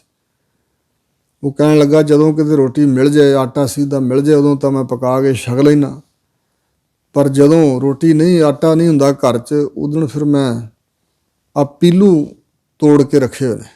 ਵਣ ਹੁੰਦੇ ਹਨ ਮਾਲਵੇ 'ਚ, ਵਣਾਂ ਦੇ ਦਰਖਤ, ਉਹਨੂੰ ਜਿਹੜਾ ਫਲ ਲੱਗਦਾ ਉਹਨੂੰ ਕਹਿੰਦੇ ਪੀਲੂ। ਕਹਿਣ ਲੱਗਾ ਪੀਲੂ ਤੋੜ ਕੇ ਸੁਕਾ ਕੇ ਰੱਖੇ ਹੋਏ ਨੇ, ਇਹ ਮੈਂ ਪਾਣੀ 'ਚ ਉਬਾਲ ਕੇ ਆਪਣੇ ਪੇਟ ਨੂੰ ਆਸਰਾ ਦੇ ਲੈਣਾ, ਖਾ ਲੈਣਾ। ਤਾਂ ਭਾਈ ਸਾਹਿਬ ਕਹਿਣ ਲੱਗੇ ਇਹ ਵਸਤੂ ਕਦੇ ਛਕੀ ਨਹੀਂ, ਗੁਰਸਿੱਖ ਪਿਆਰਿਆ ਲਿਆ ਬਾਲ, ਆਪਾਂ ਦੋਵੇਂ ਭਰਾ ਬਹਿ ਕੇ ਛਕਦੇ ਹਾਂ। ਜਦੋਂ ਉਹਨਾਂ ਦੋਵਾਂ ਨੇ ਛਕੇ ਤੇ ਫਿਰ ਤੋਰਨ ਆਏ, ਸਤਿਗੁਰਾਂ ਦੇ ਕੋਲ ਵਿਦਾ ਕਰਨ ਆਏ ਨਾ ਸਿੰਘਾਂ ਨੂੰ, ਸਾਰੇ ਨਗਰ ਨਿਵਾਸੀ, ਤੇ ਭਾਈ ਮਲਿਆਗਰ ਸਿੰਘ ਨਾਲ ਉਹ ਸਿੱਖ ਵੀ ਆ ਗਏ। ਤੇ ਹੁਣ ਪਿੰਡ ਵਾਸੀ ਕਹਿੰਦੇ ਜੀ ਸਿੰਘਾਂ ਨੂੰ ਪੁੱਛੋ, ਛਕ ਕੇ ਖੁਸ਼ ਹੋਏ ਸਿੰਘ। ਤੇ ਸਿੰਘ ਦੱਸਣ ਲੱਗ ਪਏ ਜੀ ਇਹਨੇ ਮੈਨੂੰ ਤਸਮਈ ਬਣਾ ਕੇ ਛਕਾਈ, ਖੀਰ ਛਕਾਈ ਆ ਜੀ, ਇਸਨੇ ਪੁਲਾਓ ਬਣਾ ਕੇ ਛਕਾਇਆ, ਇਸਨੇ ਮੱਕੀ ਦੇ ਪ੍ਰਸ਼ਾਦੇ ਨਾਲ ਸਾਗ ਛਕਾਇਆ ਜੀ, ਘਿਓ ਪਾ ਕੇ, ਬੜੀ ਸੇਵਾ ਕੀਤੀ ਹੈ ਜੀ। ਜਦੋਂ ਉਸ ਸਿੱਖ ਦੀ ਵਾਰੀ ਆਈ ਤੇ ਉਹ ਤੇ ਬੋਲੇ ਕੁਛ ਨਾ, ਕਹਿਣ ਲੱਗਾ ਜੀ ਮੈਂ ਤੇ ਕੁਛ ਨਹੀਂ ਸਿਖਾਇਆ। ਭਾਈ ਮਲਿਆਗਰ ਸਿੰਘ ਨੂੰ ਪੁੱਛਿਆ ਤੇ ਭਾਈ ਸਾਹਿਬ ਕਹਿਣ ਲੱਗੇ ਸਤਿਗੁਰੂ ਜੀ, ਜਿਹੜੀ ਵਸਤੂ ਇਸ ਸਿੱਖ ਨੇ ਮੈਨੂੰ ਛਕਾਈ ਮੈਂ ਜ਼ਿੰਦਗੀ 'ਚ ਕਦੇ ਉਹ ਨਹੀਂ ਛਕੀ। ਬੜਾ ਅੰਮ੍ਰਿਤ ਵਰਗਾ ਆਨੰਦ ਆਇਆ ਜੀ, ਅਨੋਖੀ ਚੀਜ਼ ਛਕਾਈ। ਤਾਂ ਫਿਰ ਮਹਾਰਾਜ ਪੁੱਛਣ ਵੀ ਦੱਸ ਕੀ ਛਕਾਇਆ। ਇਹ ਸਤਿਗੁਰੂ ਦੀ ਬਖਸ਼ਿਸ਼ ਕਰਨ ਦਾ ਇੱਕ ਢੰਗ ਤਰੀਕਾ ਹੈ। ਹਜ਼ੂਰ ਪੁੱਛਦੇ ਸੀ ਮਲਿਆਗਰ ਸਿੰਘਾ ਦੱਸ ਤਾਂ ਸਹੀ ਕੀ ਛਕਾਇਆ। ਕਹਿਣ ਲੱਗਾ ਜੀ ਉਹ ਤਾਂ ਇਹਨੂੰ ਪਤਾ ਸਿੱਖ ਨੂੰ, ਪਰ ਜੋ ਕੁਝ ਛਕਾਇਆ ਅੰਮ੍ਰਿਤ ਵਰਗਾ ਸਵਾਦ, ਪਹਿਲਾਂ ਕਦੇ ਨਹੀਂ ਉਹ ਪਦਾਰਥ ਛਕਿਆ। ਤੇ ਪਿੰਡ ਵਾਸੀ ਜਿਹੜੇ ਕੁਝ ਮਾਣ ਵਾਲੇ ਸਨ, ਪਦਾਰਥਾਂ ਦਾ ਮਾਣ ਸੀ, ਕਹਿਣ ਲੱਗੇ ਸਿੱਖਾ ਭਾਈ ਮਲਿਆਗਰ ਸਿੰਘਾ ਕਿਉਂ ਜਿਮੀ ਸਮਾਨ ਦੇ ਕਲਾਪੇ ਮਿਲ ਹੀ ਜਾਂਦਾ, ਐਸੀ ਕਿਹੜੀ ਵਸਤੂ ਇਹਨੇ ਛਕਾਤੀ ਜੋ ਹੋਰ ਪਿੰਡ ਵਾਸੀਆਂ ਨੇ ਕਿਸੇ ਨੂੰ ਛਕਾਈ ਨਹੀਂ। ਇਹਦੇ ਘਰ ਤੇ ਆਪਣੇ ਵੀ ਇੱਕ ਡੰਗ ਪੱਕਦੀ, ਦੂਜੇ ਡੰਗ ਰੋਟੀ ਨਹੀਂ ਪੱਕਦੀ। ਤਾਂ ਭਾਈ ਮਲਿਆਗਰ ਸਿੰਘ ਦਾ ਪਰਦਾ ਰੱਖਦੇ ਨੇ। ਫਿਰ ਉਹ ਸਿੱਖ ਨੂੰ ਗੁਰੂ ਮਹਾਰਾਜ ਨੇ ਪੁੱਛ ਲਿਆ, ਸਿੱਖਾ ਤੂੰ ਹੀ ਦੱਸ ਵੀ ਭਾਈ ਮਲਿਆਗਰ ਸਿੰਘ ਨੂੰ ਕੀ ਛਕਾਇਆ। ਤਾਂ ਉਹ ਫਿਰ ਵਿਰਾਗ ਕਰਨ ਲੱਗਾ, ਕਹਿਣ ਲੱਗਾ ਮਹਾਰਾਜ ਮੈਂ ਤਾਂ ਕੁਝ ਵੀ ਨਹੀਂ ਛਕਾਇਆ, ਭਾਈ ਮਲਿਆਗਰ ਸਿੰਘ ਹੀ ਮੇਰਾ ਪਰਦਾ ਢੱਕ ਰਹੇ, ਪੀਲੂ ਛਕਾਏ ਹਾਂਜੀ, ਹੋਰ ਤਾਂ ਕੁਛ ਨਹੀਂ। ਤਾਂ ਗੁਰੂ ਮਹਾਰਾਜ ਫਿਰ ਸਿੰਘਾਸਣ ਤੋਂ ਆਪਣੇ ਪਲੰਘ ਤੋਂ ਉੱਠ ਕੇ ਤੇ ਦੋਵਾਂ ਨੂੰ ਜੱਫੀ 'ਚ ਲੈ ਲਿਆ। ਭਾਈ ਮਲਿਆਗਰ ਸਿੰਘ ਨੂੰ ਕਿਹਾ ਮਮ ਪੜਦਾ ਤੈਂ ਢੱਕਿਓ ਬਣਾਏ, ਤੇਰਾ ਢੱਕ ਹੈ ਗੁਰੂ ਬਣਾਏ। ਭਾਈ ਮਲਿਆਗਰ ਸਿੰਘਾ ਤੂੰ ਇਸ ਗਰੀਬ ਸਿੱਖ ਦਾ ਪਰਦਾ ਨਹੀਂ ਢੱਕਿਆ, ਤੂੰ ਅੱਜ ਮੇਰਾ ਪਰਦਾ ਢੱਕਦਾ ਸੀ, ਤੇ ਦੋਹਾਂ ਜਹਾਨਾਂ 'ਚ ਤੇਰਾ ਪਰਦਾ ਵਾਹਿਗੁਰੂ ਢੱਕੇਗਾ। ਤੇ ਅੱਜ ਤੋਂ ਤੇਰੇ ਨਾਮ ਨਾਲ ਇੱਕ ਲਕਬ ਲਾ ਰਹੇ ਹਾਂ, ਇੱਕ ਉਪਾਧੀ ਦੇ ਰਹੇ ਹਾਂ ਤੈਨੂੰ, ਭਾਈ ਮਲਿਆਗਰ ਸਿੰਘ ਸੰਤੋਖੀ। ਸਿੱਖਾ ਤੈਨੂੰ ਯਾਦ ਕਰਨਗੇ ਲੋਕ ਵੀ ਭਾਈ ਮਲਿਆਗਰ ਸਿੰਘ ਸੰਤੋਖੀ ਹੋਇਆ ਗੁਰੂ ਦਾ ਸਿੱਖ। ਸੋ ਇਸ ਪ੍ਰਕਾਰ ਦੀ ਵਡਿਆਈ ਮਿਲੀ ਸੀ ਉਸਨੂੰ। ਇਸ ਤਰ੍ਹਾਂ ਜਿਹੜੇ ਸੰਤੋਖ ਧਾਰਨ ਕਰਨ ਵਾਲੇ ਲੋਕ ਨੇ, ਰੱਬ ਦੇ ਹੁਕਮ 'ਚ ਸੰਤੁਸ਼ਟ ਰਹਿਣ ਵਾਲੇ ਵੀ ਪ੍ਰਮਾਤਮਾ ਨੂੰ ਗਾ ਰਹੇ ਨੇ, ਸੰਤੋਖੀ ਰੱਬ ਨੂੰ ਹੀ ਗਾ ਰਹੇ ਨੇ। ਹਜ਼ੂਰ ਅੱਗੇ ਬਚਨ ਕਰਦੇ ਹਨ, ਗਾਵਹਿ ਵੀਰ ਕਰਾਰੇ। ਵੀਰ ਦਾ ਅਰਥ ਹੈ 52 ਵੀਰ ਵੀ ਕਹਿ ਜਾਂਦੇ ਨੇ, ਸ਼ਕਤੀਆਂ ਵਾਲੇ ਗੁਪਤ ਰੂਹਾਂ, ਤੇ ਵੀਰ ਦਾ ਅਰਥ ਹੈ ਸੂਰਮੇ। ਕਰਾਰੇ ਮੈਨੇ ਕਰੜੇ, ਬੜੇ ਜ਼ਬਰਦਸਤ ਤਕੜੇ ਸਰੀਰਾਂ ਵਾਲੇ ਸੂਰਮੇ ਵੀ ਮਾਨੋ ਤੈਨੂੰ ਹੀ ਗਾ ਰਹੇ ਨੇ, ਕਿਉਂਕਿ ਜੋ ਉਹਨਾਂ ਦੀ ਵਡਿਆਈ ਹੋ ਰਹੀ ਹੈ ਵੀ ਬੜੇ ਸੂਰਮੇ ਨੇ, ਉਹਨਾਂ ਦਾ ਜਿਹੜਾ ਬਲ ਹੈ ਉਹ ਵੀ ਤੂੰ ਬਖਸ਼ਿਆ ਹੋਇਆ। ਤੇ ਇਸ ਪ੍ਰਕਾਰ ਉਹ ਸੂਰਮੇ ਵੀ ਤੇਰਾ ਜਸ ਗਾ ਰਹੇ ਨੇ, ਤੇਰੀ ਵਡਿਆਈ ਪ੍ਰਗਟ ਕਰ ਰਹੇ ਨੇ। ਗਾਵਨ ਪੰਡਤ ਪੜ੍ਹਨ ਰਖੀਸਰ, ਬੜੇ ਬੜੇ ਪੰਡਤ ਵਿਦਵਾਨ, ਪੜ੍ਹਨ ਵਾਲੇ ਵਿਦਿਆ ਗ੍ਰੰਥਾਂ ਵੇਦਾਂ ਆਦਿਕਾਂ ਨੂੰ। ਰਖੀਸਰ ਰਿਸ਼ੀਆਂ ਦੇ ਸ਼੍ਰੋਮਣੀ, ਜਿਵੇਂ ਗੌਤਮ ਰਿਸ਼ੀ ਆਦਿਕ ਜੀ ਹੋਏ ਨੇ, ਉਹ ਵੀ ਤੁਹਾਡੇ ਜਸ ਨੂੰ ਗਾ ਰਹੇ ਨੇ ਜੀ। ਜੁਗ ਜੁਗ ਵੇਦਾਂ ਨਾਲੇ, ਔਰ ਜੁਗਾਂ ਜੁਗਾਂ ਦੇ ਅੰਦਰ ਵੇਦਾਂ ਵੇਦ ਵਿਦਿਆ ਦੈਵੀ ਗ੍ਰੰਥਾਂ ਦੁਆਰਾ ਵਿਦਿਆ ਪੜ੍ਹ ਕੇ ਬੋਲਣ ਵਾਲੇ ਸੁਣਾਉਣ ਵਾਲੇ ਵੀ ਤੁਹਾਡਾ ਜਸ ਗਾ ਰਹੇ ਨੇ। ਗਾਵਹਿ ਮੋਹਣੀਆਂ ਮਨ ਮੋਹਨ, ਮਨਾਂ ਨੂੰ ਮੋਹਤ ਕਰਨ ਵਾਲੀਆਂ, ਮੋਹਣੀਆਂ ਇਸਤਰੀਆਂ ਮਤਲਬ। ਸੁਰਗਾ ਮੱਛ ਪਿਆਲੇ, ਕੇਵਲ ਮਾਤ ਲੋਕ ਦੇ ਲੋਕਾਂ ਨੂੰ ਨਹੀਂ, ਔਰ ਸੁਰਗ ਦੇ ਦੇਵਤਿਆਂ ਨੂੰ ਵੀ ਤੇ ਪਤਾਲ 'ਚ ਵਸਣ ਵਾਲਿਆਂ ਦੇ ਵੀ ਮਨਾਂ ਨੂੰ ਮੋਹ ਲੈਣ ਵਾਲੀਆਂ। ਇਹ ਤੇਰੀ ਜਿਹੜੀ ਸੁੰਦਰਤਾ ਹੈ ਪ੍ਰਗਟ ਹੋ ਰਹੀ, ਇਹ ਵੀ ਮਾਨੋ ਤੇਰਾ ਹੀ ਜਸ। ਸਾਰੀਆਂ ਇਸਤਰੀਆਂ, ਅਪਸ਼ਰਾ, ਪਰੀਆਂ ਸਭ ਤੇਰੇ ਜਸ ਨੂੰ ਗਾ ਰਹੀਆਂ। ਉਹ ਵੀ ਤੈਥੋਂ ਭੈ ਰੱਖਦੀਆਂ, ਤੇਰਾ ਡਰ ਤਾਂ ਉਹਨਾਂ ਦੇ ਅੰਦਰ ਵੀ ਹੈ ਨਾ, ਤੈਨੂੰ ਯਾਦ ਕਰਦੀਆਂ ਹਨ। ਗਾਵਨ ਰਤਨ ਉਪਾਏ ਤੇਰੇ, ਹੇ ਵਾਹਿਗੁਰੂ ਜੀ, ਤੁਹਾਡੇ ਰਤਨ ਜਿਹੜੇ ਅਮੋਲਕ ਵਸਤੂਆਂ ਸਮੁੰਦਰਾਂ 'ਚ ਖਾਣਾਂ 'ਚ ਤੁਸੀਂ ਪੈਦਾ ਕੀਤੀਆਂ ਹਨ, ਉਹਨਾਂ ਦੀ ਚਮਕ ਦਮਕ ਜੋ ਦੁਨੀਆ ਨੂੰ ਦਿਸ ਰਹੀ ਹੈ, ਇਹ ਵੀ ਤੁਹਾਡਾ ਹੀ ਜਸ ਗਾਇਆ ਜਾ ਰਿਹਾ। 68 ਤੀਰਥ ਨਾਲੇ, ਤੇ ਨਾਲ 68 ਤੀਰਥ ਵੀ ਤੁਹਾਡਾ ਜਸ ਗਾ ਰਿਹਾ। ਤੀਰਥ ਉੱਥੇ ਹੀ ਬਣੇ ਨੇ ਜਿੱਥੇ ਭਗਤਾਂ ਨੇ ਰਹਿ ਕੇ ਤੁਹਾਡਾ ਸਿਮਰਨ ਕੀਤਾ, ਬੰਦਗੀ ਕੀਤੀ ਆ, ਤੇ ਉਹਨਾਂ ਦੇ ਉੱਥੇ ਬੰਦਗੀ ਕਰਨ ਕਰਕੇ ਤੁਹਾਡੇ ਨਾਮ ਦੇ ਪ੍ਰਤਾਪ ਕਰਕੇ ਤੀਰਥ ਬਣ ਗਏ। ਜਿੱਥੇ ਜਿੱਥੇ ਸਾਧੂਆਂ ਨੇ ਬੰਦਗੀ ਕੀਤੀ, ਸਿਮਰਨ ਕੀਤਾ, ਤੇਰਾ ਨਾਮ ਜਪਿਆ, ਉਹ 68 ਤੀਰਥ ਬਣ ਗਏ। ਉਹ ਵੀ ਤੇਰੀ ਵਡਿਆਈ ਪ੍ਰਗਟ ਕਰ ਰਹੇ ਨੇ। ਗਾਵਹਿ ਯੋਧ ਮਹਾਬਲ ਸੂਰਾ, ਯੋਧੇ ਮਹਾਬਲੀ ਸੂਰਮੇ, ਉਹ ਵੀ ਤੁਹਾਡੇ ਜਸ ਨੂੰ ਗਾਉਂਦੇ ਨੇ।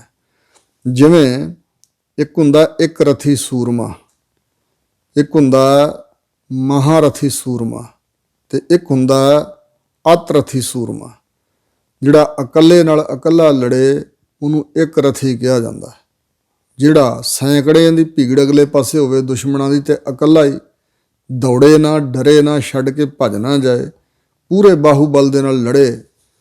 ਜਿਵੇਂ ਗੁਰਸਿੱਖ ਫੌਜੀਆਂ ਨੇ ਸਾਰਾ ਗੜ੍ਹੀ ਦੇ ਵਿੱਚ 21 ਸਨ ਤੇ 10,000 ਦੇ ਨਾਲ ਲੋਹਾ ਲਿਆ, ਤੇ ਉਹਨਾਂ ਨੂੰ ਐਸਾ ਉਲਝਾ ਕੇ ਰੱਖਿਆ, ਦੂਜੇ ਕਿਲਿਆਂ ਤੱਕ ਜਾਣ ਨਹੀਂ ਦਿੱਤਾ। ਆਪ ਸ਼ਹਾਦਤਾਂ ਪ੍ਰਾਪਤ ਕੀਤੀਆਂ, ਤੇ ਲੰਡਨ ਦੇ ਪਾਰਲੀਮੈਂਟ ਦੇ ਵਿੱਚ ਵੀ ਉਹਨਾਂ ਨੂੰ ਸ਼ਰਧਾਂਜਲੀ ਦਿੱਤੀ ਗਈ, ਉਹਨਾਂ ਦਾ ਜਸ ਗਾਇਆ ਗਿਆ।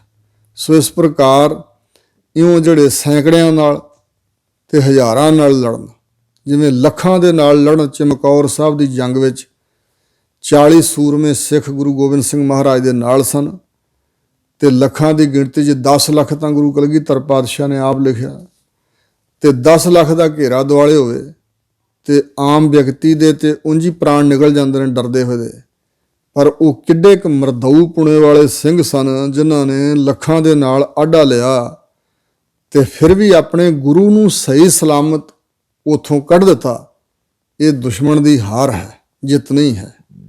ਸੋ ਇਸ ਪ੍ਰਕਾਰ ਜਿਸ ਗੁਰੂ ਗੋਬਿੰਦ ਸਿੰਘ ਸਾਹਿਬ ਮਹਾਰਾਜ ਨੂੰ ਸ਼ਹੀਦ ਕਰਨ ਲਈ, ਜਿਉਂਦਿਆਂ ਪਕੜਨ ਲਈ ਉਹਨਾਂ ਨੇ ਆਪਣੀ ਪੂਰੀ ਵਾਹ ਲਾ ਦਿੱਤੀ। ਵੱਡੇ ਵੱਡੇ ਸੂਰਮੇ ਜਰਨੈਲ ਜਿਨ੍ਹਾਂ ਦੇ ਕੋਲ ਸਨ, ਤੇ ਉਹਨਾਂ 40 ਸਿੰਘਾਂ ਨੇ ਗੁਰੂ ਕਲਗੀਧਰ ਦੇ ਪਸੀਨੇ ਦੇ ਥਾਂ ਆਪਣੇ ਖੂਨ ਬਹਾ ਕੇ ਦੁਸ਼ਮਣ ਨੂੰ ਰੋਕ ਕੇ ਰੱਖਿਆ। ਆਪ ਜਾਨਾਂ ਵਾਰੀਆਂ ਕਿੱਡੇ ਕੁ ਸੂਰਮੇ ਹੋਣਗੇ। ਜਿਵੇਂ ਕਿਹਾ ਜਾਂਦਾ ਵੀ ਜੇ 50 ਮਣ ਪੱਕੇ ਬਦਾਮ ਹੋਣ ਤੇ ਵਿੱਚ ਗਿਰੀ ਇੱਕ ਵੀ ਨਾ ਹੋਏ, ਵਿੱਚੋਂ ਸੜੀਆਂ ਹੋਣ ਗਿਰੀਆਂ, ਤੇ ਉਹ 50 ਕੁਆਂਟਲ ਜਾਂ 50 ਮਣ ਬਦਾਮ ਕਿਸੇ ਕੰਮ ਦੇ ਨਹੀਂ। ਅਤੇ ਜਿਹੜੇ ਸਾਬਤ ਗਿਰੀਆਂ ਵਾਲੇ ਹਨ ਉਹ 10 ਵੀ ਬੜੀ ਅਹਿਮੀਅਤ ਰੱਖਦੇ ਨੇ। ਇਸੇ ਪ੍ਰਕਾਰ ਜਿਹੜੇ ਜਾਮੇ ਇਨਸਾਨ ਦੇ ਹੋਣ ਪਰ ਧਰਮ ਤੋਂ ਥੱਲੇ ਗਿਰੇ ਹੋਏ, ਜ਼ੋਰ ਜ਼ੁਲਮ ਧੱਕਾ ਕਰਨ ਵਾਲੇ, ਬੇਇਨਸਾਫੀਆਂ ਕਰਨ ਵਾਲੇ, ਵਿਕਾਰਾਂ 'ਚ ਗਰਸੇ ਹੋਏ, ਉਹੋ ਜਿਹੇ ਭਾਵੇਂ ਲੱਖਾਂ ਕਰੋੜਾਂ ਲੋਕ ਧਰਤੀ 'ਤੇ ਹੋਣ, ਉਹਨਾਂ ਦੀ ਕੋਈ ਅਹਿਮੀਅਤ ਨਹੀਂ। ਪਰ ਧਰਮੀ ਸੰਤ, ਰੱਬ ਦਾ ਪਿਆਰਾ, ਸਤਿਗੁਰਾਂ ਵਰਗਾ ਇੱਕ ਅੱਧਾ ਵੀ ਹੋਵੇ ਸੰਸਾਰ ਦੇ ਵਿੱਚ ਤੇ ਉਹਦੀ ਅਹਿਮੀਅਤ ਹੈ। ਇਸ ਪ੍ਰਕਾਰ ਦੇ ਉਹ ਧਰਮ ਨਾਲ ਜੀਉ ਉੱਠੇ ਬੰਦੇ 40 ਸਿੰਘ, ਉਹ ਲੱਖਾਂ ਤੇ ਭਾਰੂ ਸਨ ਔਰ ਉਹਨਾਂ ਦੇ ਅੰਦਰ ਡਰ ਕੋਈ ਨਹੀਂ ਸੀ। ਉਹਨੂੰ ਕਹਿੰਦੇ ਨੇ ਅਤ ਰਥੀ। ਸੋ ਇਸ ਪ੍ਰਕਾਰ ਯੋਧੇ ਇੱਕ ਰਥੀ, ਮਹਾਬਲੀ ਮਹਾਰਥੀ ਤੇ ਸੂਰਾ ਉਹ ਸੂਰਮੇ ਅਤ ਰਥੀ। ਉਹਨਾਂ ਨੂੰ ਜਿਹੜਾ ਬਲ ਬਖਸ਼ਿਆ, ਤੂੰ ਬਖਸ਼ਿਆ, ਉਹਨਾਂ ਦਾ ਬਲ ਪ੍ਰਗਟ ਜੋ ਹੋ ਰਿਹਾ, ਉਹਨਾਂ ਦੀ ਮਹਾਨਤਾ ਵੀ ਤੇਰਾ ਜਸ ਗਾਇਆ ਜਾ ਰਿਹਾ। ਗਾਵਹਿ ਖਾਣੀ ਚਾਰੇ। ਸੰਸਾਰ ਵਿੱਚ ਜਿੰਨੇ ਸ੍ਰਿਸ਼ਟੀ ਪਰਮਾਤਮਾ ਰਚੀ, ਜਿੰਨੇ ਜੀਵਨ ਤੇ 4 ਖਾਣੀਆਂ ਵਿੱਚ ਆਉਂਦੇ ਨੇ। ਅੰਡਜ, ਜੇਰਜ, ਉਤਪੁਜ, ਸੇਤਜ। ਅੰਡਜ ਅੰਡਿਆਂ ਵਿੱਚੋਂ ਪ੍ਰਗਟ ਹੋਣ ਵਾਲੇ ਜੀਵ, ਜਿਵੇਂ ਪੰਛੀ, ਉੱਡਣ ਵਾਲੇ ਸਮਾਨ ਤੇ ਸਾਰੇ ਅੰਡਿਆਂ 'ਚੋਂ ਜਨਮ ਲੈਂਦੇ ਨੇ। ਔਰ ਇਸੇ ਤਰ੍ਹਾਂ ਜਿਹੜੇ ਹਨ ਮੱਛੀਆਂ ਤੇ ਸੱਪ ਆਦਿਕ, ਇਹ ਵੀ ਅੰਡਿਆਂ ਤੋਂ ਜਨਮ ਲੈਂਦੇ ਨੇ। ਜੇਰਜ ਜਿਉਰ ਦੁਆਰਾ ਜਿਹੜੇ ਜਨਮ ਲੈਂਦੇ, ਜਿਵੇਂ ਮਨੁੱਖ ਸਾਰੇ ਤੇ ਪਸ਼ੂ ਜਾਨਵਰ, ਇਹ ਜਿਉਰ ਖਾਣੀ ਦੇ ਲੋਕ ਨੇ। ਸਵੇਤਜ ਜੋ ਪਸੀਨੇ ਜਾਂ ਮੈਲ ਤੋਂ ਬਣਦੇ ਨੇ, ਜਿਵੇਂ ਜੂਆਂ, ਚਮਜੂਆਂ ਆਦਿਕ, ਚਿੱਚੜ ਆਦਿਕ, ਇਹ ਸਾਰੇ ਮੈਲ ਤੋਂ, ਪਸੀਨੇ ਤੋਂ ਬਣ ਜਾਂਦੇ ਨੇ। ਇਹ ਇਸ ਤਰ੍ਹਾਂ ਜਨਮ ਲੈਂਦੇ ਨੇ। ਅਤੇ ਉਤਪੁਜ ਧਰਤੀ ਵਿੱਚੋਂ ਉੱਗਣ ਵਾਲੇ ਬਿਰਛ, ਬੂਟੇ, ਪੌਦੇ, ਪੱਥਰ ਸਭ ਇਹ ਉਤਪੁਜ ਖਾਣੀ ਦੇ ਜੀਵ। ਇਹ 4 ਖਾਣੀਆਂ ਦੇ ਸਭ ਜੀਵ ਮਹਾਰਾਜ ਤੁਹਾਡੀ ਵਡਿਆਈ ਪ੍ਰਗਟ ਹੋ ਰਹੀ ਹੈ। ਇਹ ਸਭ ਤੁਹਾਨੂੰ ਗਾ ਰਹੇ ਨੇ। ਗਾਵਹਿ ਖੰਡ ਮੰਡਲ ਵਰਭੰਡਾ। ਖੰਡ ਇੱਕ ਹਿੱਸੇ ਦਾ ਨਾਮ, ਧਰਤੀ ਦਾ ਜਿਵੇਂ ਇੱਕ ਹਿੱਸਾ ਹੁੰਦਾ। ਮੰਡਲ ਗੋਲਾਕਾਰ ਧਰਤੀ, ਜਿਵੇਂ ਦੀਪ ਆਦਿਕ ਹਨ ਸਮੁੰਦਰਾਂ 'ਚ ਘਿਰੇ ਹੋਏ। ਅਤੇ ਵਰਭੰਡਾ ਬ੍ਰਹਿਮੰਡ, ਵੱਡਾ ਭਾਂਡਾ, ਸੰਸਾਰ ਦੀ ਰਚਨਾ 'ਚੋਂ ਵੱਡਾ ਭਾਂਡਾ ਮਤਲਬ ਬ੍ਰਹਿਮੰਡ। ਕਰ ਕਰ ਰੱਖੇ ਧਾਰੇ, ਜਿਹੜੇ ਕਰ ਕਰਕੇ ਰਚਨਾ ਰਚ ਰਚ ਕੇ ਮਹਾਰਾਜ ਤੁਸੀਂ ਰੱਖੇ, ਟਿਕਾਏ ਹੋਏ ਨੇ। ਧਾਰੇ ਹੋਏ, ਟਿਕਾਏ ਹੋਏ ਨੇ, ਰੱਖੇ ਹੋਏ ਨੇ, ਧਾਰਨ ਕੀਤੇ ਹੋਏ ਨੇ ਆਪਣੇ ਹੁਕਮ ਦੇ ਅੰਦਰ, ਜਿਨ੍ਹਾਂ ਨੂੰ ਤੁਸੀਂ ਬਣਾਇਆ ਹੈ। ਇਹ ਸਭ ਤੁਹਾਡਾ ਜਸ ਗਾ ਰਹੇ ਨੇ। ਸਈ ਤੁਧ ਨੂੰ ਗਾਵਹਿ ਜੋ ਤੁਧ ਭਾਵਨ। ਉਹੀ ਮਹਾਰਾਜ ਤੁਹਾਨੂੰ ਗਾਉਂਦੇ ਹਨ ਜੋ ਤੁਹਾਨੂੰ ਪਾਉਂਦੇ ਹਨ। ਜੇ ਤੁਹਾਨੂੰ ਪਾਉਂਦਾ ਨਾ ਹੋਵੇ ਤਾਂ ਤੁਸੀਂ ਕੁਛ ਨਾ ਕਰਨ ਦਿਓ, ਇਹਨਾਂ ਨੂੰ ਖਤਮ ਹੀ ਕਰ ਦਿਓ। ਇਹ ਕੋਈ ਵੀ ਤੁਹਾਡਾ ਜਸ ਵਡਿਆਈ ਤੁਹਾਨੂੰ ਨਹੀਂ ਗਾ ਸਕਣਗੇ। ਜਿਹੜੇ ਤੁਹਾਨੂੰ ਪਾਉਂਦੇ ਹਨ ਅਸਲ ਮਹਿਨੇ 'ਚ ਉਹੀ ਤੁਹਾਨੂੰ ਗਾ ਰਹੇ ਨੇ। ਰੱਤੇ ਤੇਰੇ ਭਗਤ ਰਸਾਲੇ, ਤੁਹਾਡੇ ਪ੍ਰੇਮ ਰੰਗ ਵਿੱਚ ਰੱਤੇ ਹੋਏ, ਰਸਮਈ ਜਿਨ੍ਹਾਂ ਦਾ ਜੀਵਨ ਹੈ, ਰਸਾਲੇ ਰਸ ਵਾਲੇ, ਆਤਮਿਕ ਪ੍ਰੇਮ ਦੇ ਰਸ ਵਾਲੇ ਜਿਹੜੇ ਭਗਤ ਹਨ, ਉਹ ਸਾਰੇ ਤੁਹਾਨੂੰ ਗਾ ਰਹੇ ਨੇ। ਪ੍ਰਹਿਲਾਦ ਭਗਤ ਆਦਿਕ, ਧਰੂ ਪ੍ਰਹਿਲਾਦ ਆਦਿਕ ਭਗਤ ਸਭ ਤੁਹਾਨੂੰ ਗਾ ਰਹੇ ਨੇ। ਹੋਰ ਕਿਤੇ ਗਾਵਨ ਸੇ ਮੈਂ ਚੇਤਨਾ। ਹੋਰ ਕਿੰਨੇ ਕੁ ਤੁਹਾਨੂੰ ਗਾ ਰਹੇ ਨੇ ਜਿਹੜੇ ਮੇਰੇ ਚਿੱਤ ਵਿੱਚ ਚੇਤੇ ਨਹੀਂ ਆ ਰਹੇ। ਸਤਿਗੁਰੂ ਨਾਨਕ ਦੇਵ ਮਹਾਰਾਜ ਕਹਿੰਦੇ ਨੇ ਅਸੀਂ ਅਸਮਰੱਥ ਹਾਂ ਕਿ ਸਾਰਿਆਂ ਦਾ ਵਰਣਨ ਕਰ ਸਕੀਏ। ਨਾਨਕ ਕਿਆ ਵਿਚਾਰੇ। ਹਜ਼ੂਰ ਕਹਿੰਦੇ ਅਸੀਂ ਕੀ ਵਿਚਾਰੀਏ ਤੇਰੀ ਸਾਰੀ ਕੁਦਰਤ ਨੂੰ। ਸੋਈ ਸੋਈ ਸਦਾ ਸੱਚ ਸਾਹਿਬ, ਸਾਚਾ ਸਾਚੀ ਨਾਈ। ਉਹੀ ਪ੍ਰਮਾਤਮਾ ਜੋ ਪਹਿਲਾਂ ਸੀ ਸ੍ਰਿਸ਼ਟੀ ਸਾਜਣ ਵੇਲੇ, ਸ੍ਰਿਸ਼ਟੀ ਸਾਜਣ ਤੋਂ ਵੀ ਪਹਿਲਾਂ, ਹੁਣ ਇਸ ਵੇਲੇ, ਪਹਿਲਾਂ ਵੀ ਸੱਚ ਸਰੂਪ ਸੀ ਤੇ ਹੁਣ ਵੀ, ਤੇ ਸਦਾ ਸਦਾ ਲਈ ਜੋ ਸੱਚ ਹੈ ਤੇ ਸਾਹਿਬ ਮਾਲਕ ਹੈ ਤੇ ਜੋ ਸੱਚਾ ਹੈ, ਸਾਚੀ ਨਾਈ, ਜਿਸ ਦੀ ਨਾਈ ਵਡਿਆਈ ਉਪਮਾ ਮਹਿਮਾ ਵੀ ਸੱਚੀ ਹੈ। ਹੋਰਨਾਂ ਦੀ ਵਡਿਆਈ, ਕਿਉਂਕਿ ਉਹ ਆਪ ਝੂਠੇ ਹਨ, ਉਹਨਾਂ ਦੀ ਵਡਿਆਈ ਵੀ ਝੂਠੀ ਹੋ ਸਕਦੀ ਹੈ। ਜੇ ਕਿਸੇ ਦੀ ਵਡਿਆਈ ਹੋਏ ਤਾਂ ਕਿਉਂਕਿ ਉਹਨੇ ਰਹਿਣਾ ਤਾਂ ਹੈ ਨਹੀਂ, ਅੱਜ ਵਡਿਆਈ ਹੈ ਕੱਲ੍ਹ ਨੂੰ ਨਹੀਂ ਰਹੇਗਾ ਅਤੇ ਉਹਦੀ ਵਡਿਆਈ ਵੀ ਖਤਮ ਹੋ ਜਾਏਗੀ। ਫਿਰ ਆਮ ਤੌਰ 'ਤੇ ਸੰਸਾਰ ਦੇ ਵਿੱਚ ਵਡਿਆਈ ਝੂਠੀ ਹੋ ਰਹੀ ਹੈ। ਮੂੰਹ 'ਤੇ ਲੋਕ ਸਿਫਤਾਂ ਕਰਦੇ ਨੇ, ਜਾਣਦੇ ਬੁੱਝਦੇ ਹੋਏ ਵੀ, ਅਤੇ ਪਿੱਠ ਪਿੱਛੇ ਫਿਰ ਨਿੰਦਾ ਕਰਦੇ। ਇਹ ਤੇ ਆਦਿਕ ਪ੍ਰਮਾਤਮਾ ਸੱਚਾ ਹੈ ਅਤੇ ਸੱਚਾ ਸਾਹਿਬ ਹੈ, ਮਾਲਕ ਹੈ, ਸਦੀਵੀ ਸੱਚ ਸਰੂਪ ਹੈ, ਪਹਿਲਾਂ ਵੀ, ਹੁਣ ਵੀ, ਆਉਣ ਵਾਲੇ ਸਮੇਂ 'ਚ ਵੀ। ਅਤੇ ਉਸ ਦੀ ਉਪਮਾ ਵਡਿਆਈ ਮਹਿਮਾ ਵੀ ਹਮੇਸ਼ਾ ਸੱਚ ਹੀ ਹੋਏਗੀ। ਹੈ ਭੀ ਹੋਸੀ ਜਾਏ ਨਾ ਜਾਸੀ। ਫਿਰ ਹਜੂਰ ਕਹਿੰਦੇ ਨੇ ਕਿ ਨਾਸਤਕ ਕਹਿ ਰਹੇ ਨੇ ਕੋਈ ਹੈ ਹੀ ਹੋਣਾ ਹੀ ਨਹੀਂ। ਮਹਾਰਾਜ ਕਹਿੰਦੇ ਨਹੀਂ ਨਹੀਂ ਹੈ, ਭੀ ਬੌੜੋ ਪਿੱਛੇ ਵੀ ਸੀ ਪ੍ਰਮਾਤਮਾ, ਤੇ ਹੋਸੀ ਆਉਣ ਵਾਲੇ ਸਮੇਂ 'ਚ ਵੀ ਹੋਵੇਗਾ, ਸਦੀਵੀ ਹੈ, ਜਾਏ ਨਾ ਜਾਸੀ।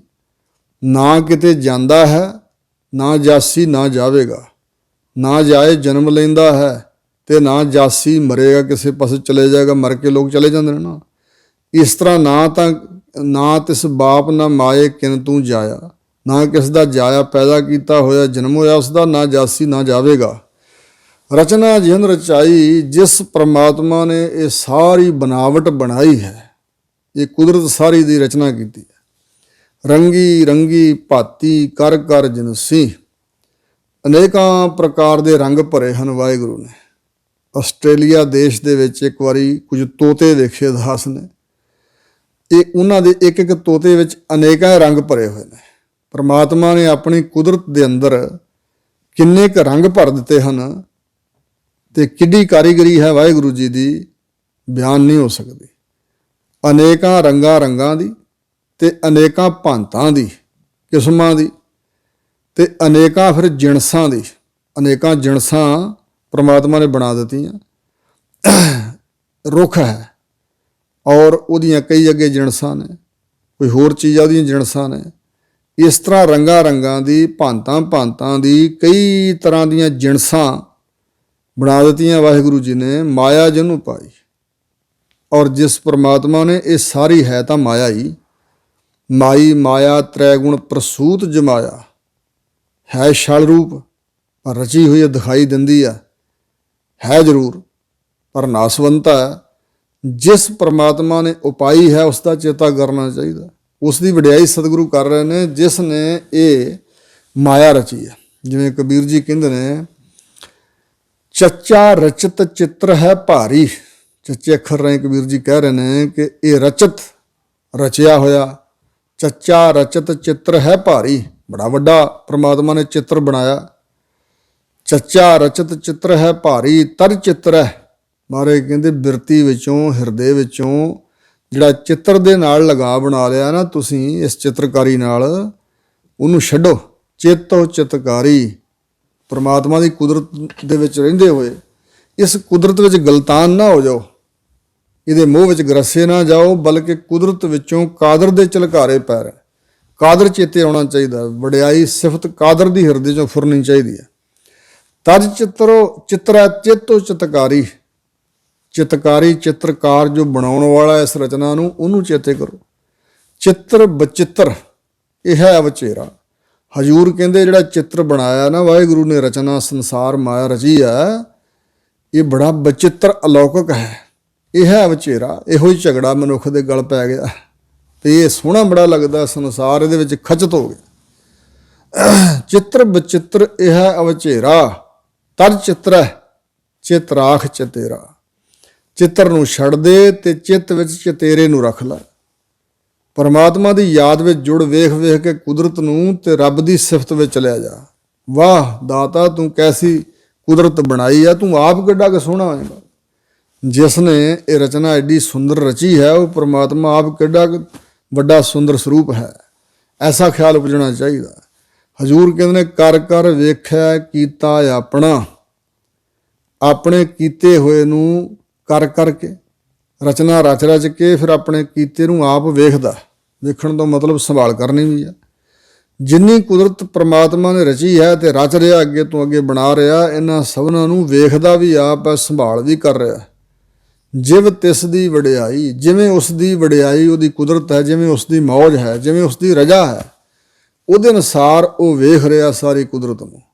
ਉਹਦੀ ਆਪਣੀ ਮੌਜ ਹੈ। ਜੋ ਤਿਸ ਭਾਵੈ ਸੋਈ ਕਰਸੀ, ਜੋ ਤਿਸ ਪਰਮਾਤਮਾ ਨੂੰ ਭਾਉਂਦਾ, ਚੰਗਾ ਲੱਗਦਾ, ਜੋ ਕਰਨਾ ਚਾਹੁੰਦਾ ਉਹੀ ਕਰਦਾ। ਸੋਈ ਕਰਸੀ, ਉਹੀ ਕਰੇਗਾ ਆਉਣ ਵਾਲੇ ਸਮੇਂ 'ਚ ਵੀ। ਹੁਕਮ ਨਾ ਕਰਨਾ ਜਾਏ, ਹਿਕਮਤ ਹੁਕਮ ਨਾ ਪਾਇਆ ਜਾਏ, ਜਿਸ ਨਾਲ ਜੋਰ ਨਾ ਚੱਲੇ ਖਲੇ ਕੀ ਚੈ ਅਰਦਾਸ। ਸੋ ਇਸ ਪ੍ਰਕਾਰ ਹਜੂਰ ਕਹਿੰਦੇ ਨੇ ਕਿ ਵਾਹਿਗੁਰੂ ਅੱਗੇ ਤਾਂ ਅਰਦਾਸ ਹੀ ਚੱਲਦੀ ਹੈ, ਹੁਕਮ ਨਹੀਂ ਕੀਤਾ ਜਾ ਸਕਦਾ। ਪਰਮਾਤਮਾ ਦੇ ਉੱਪਰ ਕੁਛ ਤਬਦੀਲੀ ਕਰਨ ਵਾਸਤੇ ਅਸੀਂ ਹੁਕਮ ਨਹੀਂ ਕਰ ਸਕਦੇ। ਉਹ ਆਪਣੀ ਰਜ਼ਾ ਵਿੱਚ ਆਪਣੀ ਮਰਜ਼ੀ ਨਾਲ ਜੋ ਕਰਦਾ ਹੈ ਉਹੀ ਠੀਕ ਹੈ। ਪਰਮਾਤਮਾ ਦੇ ਕੋਈ ਹੁਕਮ ਕਰਨ ਵਾਲਾ ਹੈ ਹੀ ਨਹੀਂ, ਕੋਈ ਹਾਕਮ ਨਹੀਂ ਹੈ ਜੋ ਪਰਮਾਤਮਾ ਦੇ ਆਪਣਾ ਹੁਕਮ ਕਰੇ ਕਿ ਇੰਜ ਨਹੀਂ ਇੰਜ ਕਰ। ਜਿਵੇਂ ਇੱਕ ਵਜੀਦਾ ਲਿਖਾਰੀ ਹੋਇਆ ਹੈ, ਉਸਨੇ ਇੱਕ ਬਚਨ ਲਿਖਿਆ ਵੀ ਮੂਰਖ ਨੂੰ ਅਸਵਾਰੀ ਹਾਥੀ ਘੋੜਿਆਂ। ਕਈ ਮੂਰਖ ਬੰਦੇ ਹਨ ਪਰ ਉਹਨਾਂ ਨੂੰ ਦਾਤ ਬੜਾ ਕੁਛ ਬਖਸ਼ਿਆ, ਦੁਨਿਆਵੀ ਪਦਾਰਥ ਬੜੇ ਬਖਸ਼ੇ। ਮੂਰਖ ਨੂੰ ਅਸਵਾਰੀ ਹਾਥੀ ਘੋੜਿਆਂ, ਪੰਡਿਤ ਪੈਰ ਪਿਆਦੇ ਪਾਟੇ ਜੋੜਿਆਂ। ਪੰਡਿਤ ਵੱਡੇ ਵੱਡੇ ਵਿਦਵਾਨ, ਬੜੇ ਸੂਝ-ਬੂਝ ਵਾਲੇ ਸਮਝਦਾਰ ਵਿਅਕਤੀ, ਉਹਨਾਂ ਦੇ ਕੱਪੜੇ ਪਾਟੇ ਹੋਏ ਨੇ, ਜੋੜੇ ਟੁੱਟੇ ਹੋਏ ਨੇ, ਜੁੱਤੀ ਨਹੀਂ ਪੈਰ ਪਾਉਣ ਨੂੰ ਮਿਲਦੀ। ਪੰਡਿਤ ਪੈਰ ਪਿਆਦੇ, ਕੋਈ ਸਵਾਰੀ ਨਹੀਂ, ਪੈਦਲ ਤੁਰ ਕੇ ਜਾਣਾ ਪੈਂਦਾ। ਪਾਟੇ ਜੋੜਿਆਂ, ਕਰਨ ਮਜੂਰੀ ਸੁਗੜ, ਮੂਰਖ ਦੇ ਜਾਏ ਘਰ। ਜਿਹੜੇ ਸੁਗੜ ਸਿਆਣੇ ਵਿਅਕਤੀ ਕਈ ਵਾਰੀ ਨੌਕਰ ਹੁੰਦੇ ਨੇ ਤੇ ਜਿਹੜਾ ਮਾਲਕ ਆ ਉਹ ਬੜਾ ਬੇਵਕੂਫ ਹੁੰਦਾ। ਕਹਿੰਦੇ ਮੂਰਖ ਦੇ ਘਰ ਵਿੱਚ ਜਾ ਕੇ ਸਿਆਣੇ ਲੋਕ ਮਜ਼ਦੂਰੀ ਕਰ ਰਹੇ ਨੇ। ਕਰਨ ਮਜੂਰੀ ਸੁਗੜ ਮੂਰਖ ਦੇ ਜਾਏ ਘਰ, ਵਜੀਦਾ ਕੌਣ ਸਾਹਿਬ ਨੂੰ ਆਖੇ ਇਉਂ ਨਹੀਂ ਇੰਜ ਕਰ। ਹੇ ਵਜੀਦ, ਕੌਣ ਸਾਹਿਬ ਪਰਮਾਤਮਾ ਨੂੰ ਕਹੇ ਵੀ ਤੂੰ ਇੰਜ ਨਾ ਕਰ, ਇੰਜ ਕਰ। ਇਹ ਕਿਉਂ ਕਰ ਦਿੱਤਾ ਹੀ, ਇੰਜ ਕਰਨਾ ਚਾਹੀਦਾ ਸੀ। ਇਹ ਰੱਬ ਤੇ ਹੁਕਮ ਨਹੀਂ ਕੀਤਾ ਜਾ ਸਕਦਾ, ਨਾ ਹੀ ਉਸ ਨੂੰ ਪਸੰਦ ਆ ਜੇ ਕੋਈ ਉਹਦੇ ਹੁਕਮ ਵਿੱਚ ਅਦੂਲੀ ਕਰੇ ਤਾਂ। ਕਰ ਕਰ ਵੇਖਿਆ ਕੀਤਾ ਆਪਣਾ, ਜਿਵ ਤਿਸ ਦੀ ਵਡਿਆਈ। ਜੋ ਤਿਸ ਭਾਵੈ ਸੋਈ ਕਰਸੀ, ਹੁਕਮ ਨਾ ਕਰਨਾ ਜਾਈ। ਸੋ ਪਾਤ ਸਾਹੋ ਸਾਹਾ ਪਾਤ ਸਾਹਿਬ, ਨਾਨਕ ਰਹਿਣ ਰਜਾਈ। ਫਿਰ ਸਵਾਲ ਉੱਠਦਾ ਜੀ ਕੀ ਕਰਨਾ ਚਾਹੀਦਾ? ਤਾਂ ਮਹਾਰਾਜ ਕਹਿੰਦੇ ਨੇ ਕਿ ਉਹ ਪਾਤਸ਼ਾਹ ਹੈ। ਤੇ ਪਾਤਸ਼ਾਹ ਕੈਸਾ ਹੈ? ਸ਼ਾਹਾਂ ਸਿਰ ਪਾਤਸ਼ਾਹ ਹੈ। ਜਿਹੜੇ ਵੱਡੇ ਵੱਡੇ ਸ਼ਾਹ ਬਾਦਸ਼ਾਹ ਨੇ ਨਾ, ਉਹਨਾਂ ਸਾਰਿਆਂ ਦਾ ਰਾਜਾਨ ਰਾਜ, ਪਾਨਾਨ ਪਾਨ, ਦੇਵਾਨ ਦੇਵ ਉਪਮਾ ਮਹਾਨ। ਵਾਹਿਗੁਰੂ ਦਾ ਹੁਕਮ ਬਾਦਸ਼ਾਹਾਂ ਦੇ ਸਿਰ ਤੇ ਵੀ ਚੱਲਦਾ। ਅੱਜ ਪਾਤਸ਼ਾਹ ਹਨ ਤੇ ਜੇ ਰੱਬ ਦਾ ਹੁਕਮ ਹੋ ਜਾਏ ਤੇ ਉਹਨਾਂ ਦੀ ਪਾਤਸ਼ਾਹੀ ਕਾਇਮ ਨਹੀਂ ਰਹੇਗੀ। ਉਹ ਤਾਂ ਚਾਹੁੰਦੇ ਹਮੇਸ਼ਾ ਵੀ ਸਾਡੀ ਬਾਦਸ਼ਾਹੀ ਬਣੀ ਰਹੇ, ਪਰ ਐਸਾ ਨਹੀਂ ਹੈ। ਬਾਦਸ਼ਾਹੀ ਨਹੀਂ ਰਹੇਗੀ, ਇੱਕ ਦਿਨ ਖਤਮ ਹੋ ਜਾਏਗੀ। ਜਦੋਂ ਵਾਹਿਗੁਰੂ ਚਾਹੇਗਾ ਵੱਡਿਆਂ ਵੱਡਿਆਂ ਨੂੰ ਪਟਕਾ ਕੇ ਮਾਰਦਾ। ਨਦਰ ਉਪੱਠੀ ਜੇ ਕਰੇ ਸੁਲਤਾਨਾ, ਘਾਹ ਕਰਾਏਗਾ। ਬਾਦਸ਼ਾਹਾਂ ਨੂੰ ਘਾਹ ਖਾਣ ਲਈ ਮਜਬੂਰ ਕਰ ਦਿੰਦਾ। ਸੋ ਇਸ ਪ੍ਰਕਾਰ ਉਸ ਪਰਮਾਤਮਾ ਦੀ ਪਾਤਸ਼ਾਹੀ ਨੂੰ ਕੋਈ ਨਹੀਂ ਖੋ ਸਕਦਾ ਤੇ ਸਦੀਵੀ ਵੀ ਹੈ। ਦੁਨਿਆਵੀ ਬਾਦਸ਼ਾਹ ਜਹਨ ਕੱਲ ਨੂੰ ਨਹੀਂ ਰਹਿਣਗੇ, ਪਰ ਵਾਹਿਗੁਰੂ ਸਦਾ ਹੀ ਪਾਤਸ਼ਾਹ ਹੈ ਤੇ ਸ਼ਾਹਾਂ ਸਿਰ ਪਾਤਸ਼ਾਹ ਸਾਹਿਬ ਮਾਲਕ ਹੈ। ਬਾਦਸ਼ਾਹਾਂ ਦਾ ਵੀ ਉੱਤੇ ਮਾਲਕ ਹੈ। ਨਾਨਕ ਰਹਿਣ ਰਜਾਈ, ਸਾਰੇ ਜੀਵ ਪਰਮਾਤਮਾ ਦੀ ਰਜਾ ਵਿੱਚ ਹੀ ਰਹਿੰਦੇ ਹਨ। ਅੰਦਰੋਂ ਭਾਵੇਂ ਅਸੀਂ ਨਹੀਂ ਮੰਨਦੇ, ਪਰ ਰਹਿਣਾ ਪੈਂਦਾ ਵਾਹਿਗੁਰੂ ਦੀ ਰਜਾ ਵਿੱਚ। ਇਸ ਲਈ ਰਹਿਣਾ ਚਾਹੀਦਾ ਰਜਾ 'ਚ ਪ੍ਰਸੰਨ। ਇਹ ਸਾਨੂੰ ਸਿੱਖਿਆ ਦੇ ਰਹੇ ਨੇ ਕਿ ਵਾਹਿਗੁਰੂ ਦੇ ਉੱਤੇ ਹੁਕਮ ਤਾਂ ਕੀਤਾ ਨਹੀਂ ਜਾ ਸਕਦਾ ਤੇ ਰਜਾ ਨੂੰ ਨਾ ਮੰਨ ਕੇ ਅਸੀਂ ਨਾਰਾਜ਼ਗੀ ਸਹੇੜ ਸਕਦੇ ਹਾਂ। ਇਸ ਕਰਕੇ ਖਿੜੇ ਮੱਥੇ ਰਜਾ ਵਿੱਚ ਰਹਿਣਾ ਹੀ ਠੀਕ ਹੈ, ਜਿਸ ਕਰਕੇ ਵਾਹਿਗੁਰੂ ਜੀ ਦੀ ਪ੍ਰਸੰਨਤਾ ਮਿਲੇ ਤੇ ਹੋਰ ਬਖਸ਼ਿਸ਼ਾਂ ਹੋਣ ਸਾਡੇ ਤੇ। ਸੋ ਇਸ ਪ੍ਰਕਾਰ ਦਾ ਉਪਦੇਸ਼ ਸਤਿਗੁਰੂ ਮਹਾਰਾਜ ਨੇ ਇਹਨਾਂ 2 ਪੌੜੀਆਂ ਦੁਆਰਾ ਸਾਨੂੰ ਬਖਸ਼ਿਸ਼ ਕੀਤਾ ਹੈ। ਅੱਜ ਦੀ ਵਿਚਾਰ ਦੌਰਾਨ ਹੋਈਆਂ ਬੇਅੰਤ ਭੁੱਲਾਂ ਚੁੱਕਾਂ ਸਤਿਗੁਰੂ ਮਹਾਰਾਜ ਤੇ ਆਪ ਗੁਰੂ ਕੀ ਸੰਗਤ ਨੇ ਖਿਮਾ ਕਰਨੀ, ਅੱਗੇ ਵਾਸਤੇ ਸੁਮਤ ਬਖਸ਼ਣੀ ਜੀ। ਵਾਹਿਗੁਰੂ ਜੀ ਕਾ ਖਾਲਸਾ, ਵਾਹਿਗੁਰੂ ਜੀ ਕੀ ਫਤਿਹ।